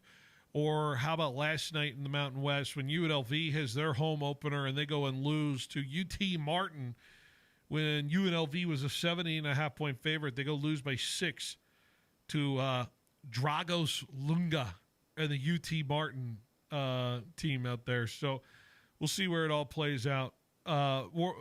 Bulldogs got to be sharp tonight. Hit the three-pointers. Be sharp. Yeah. No turnovers. They look good last Monday against. They look good, but that's FPU. This is a different animal when it comes to that. Pacific's good. It's good. Pick second in their conference. I'm not taking anything, but let's talk about it. The caliber of it. You're a D1 team. You're going to the Mountain West tournament. Got to compete tonight. It's not the same, but Yeah, got to compete. Good stuff. Don't fall into the trap.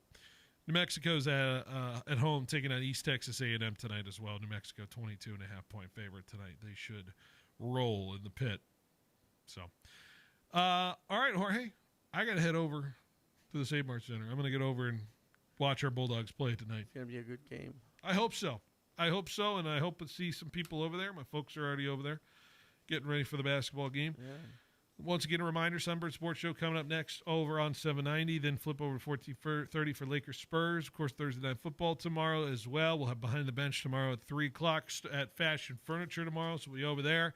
Got our Student Athlete of the Week interview, plus some pizza. So come hang out, have some fun over at Fashion tomorrow. All right, Jorge. Good show. I'm gonna have the show next and then celebrate Guy Fawkes Day. Yeah, there you go. All right. We'll see you tomorrow at 3 o'clock. Are you tired of waiting forever for your prescriptions? Grizzly Farm.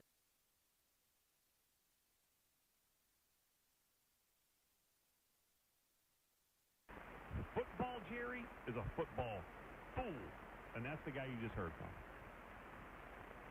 Again, a hard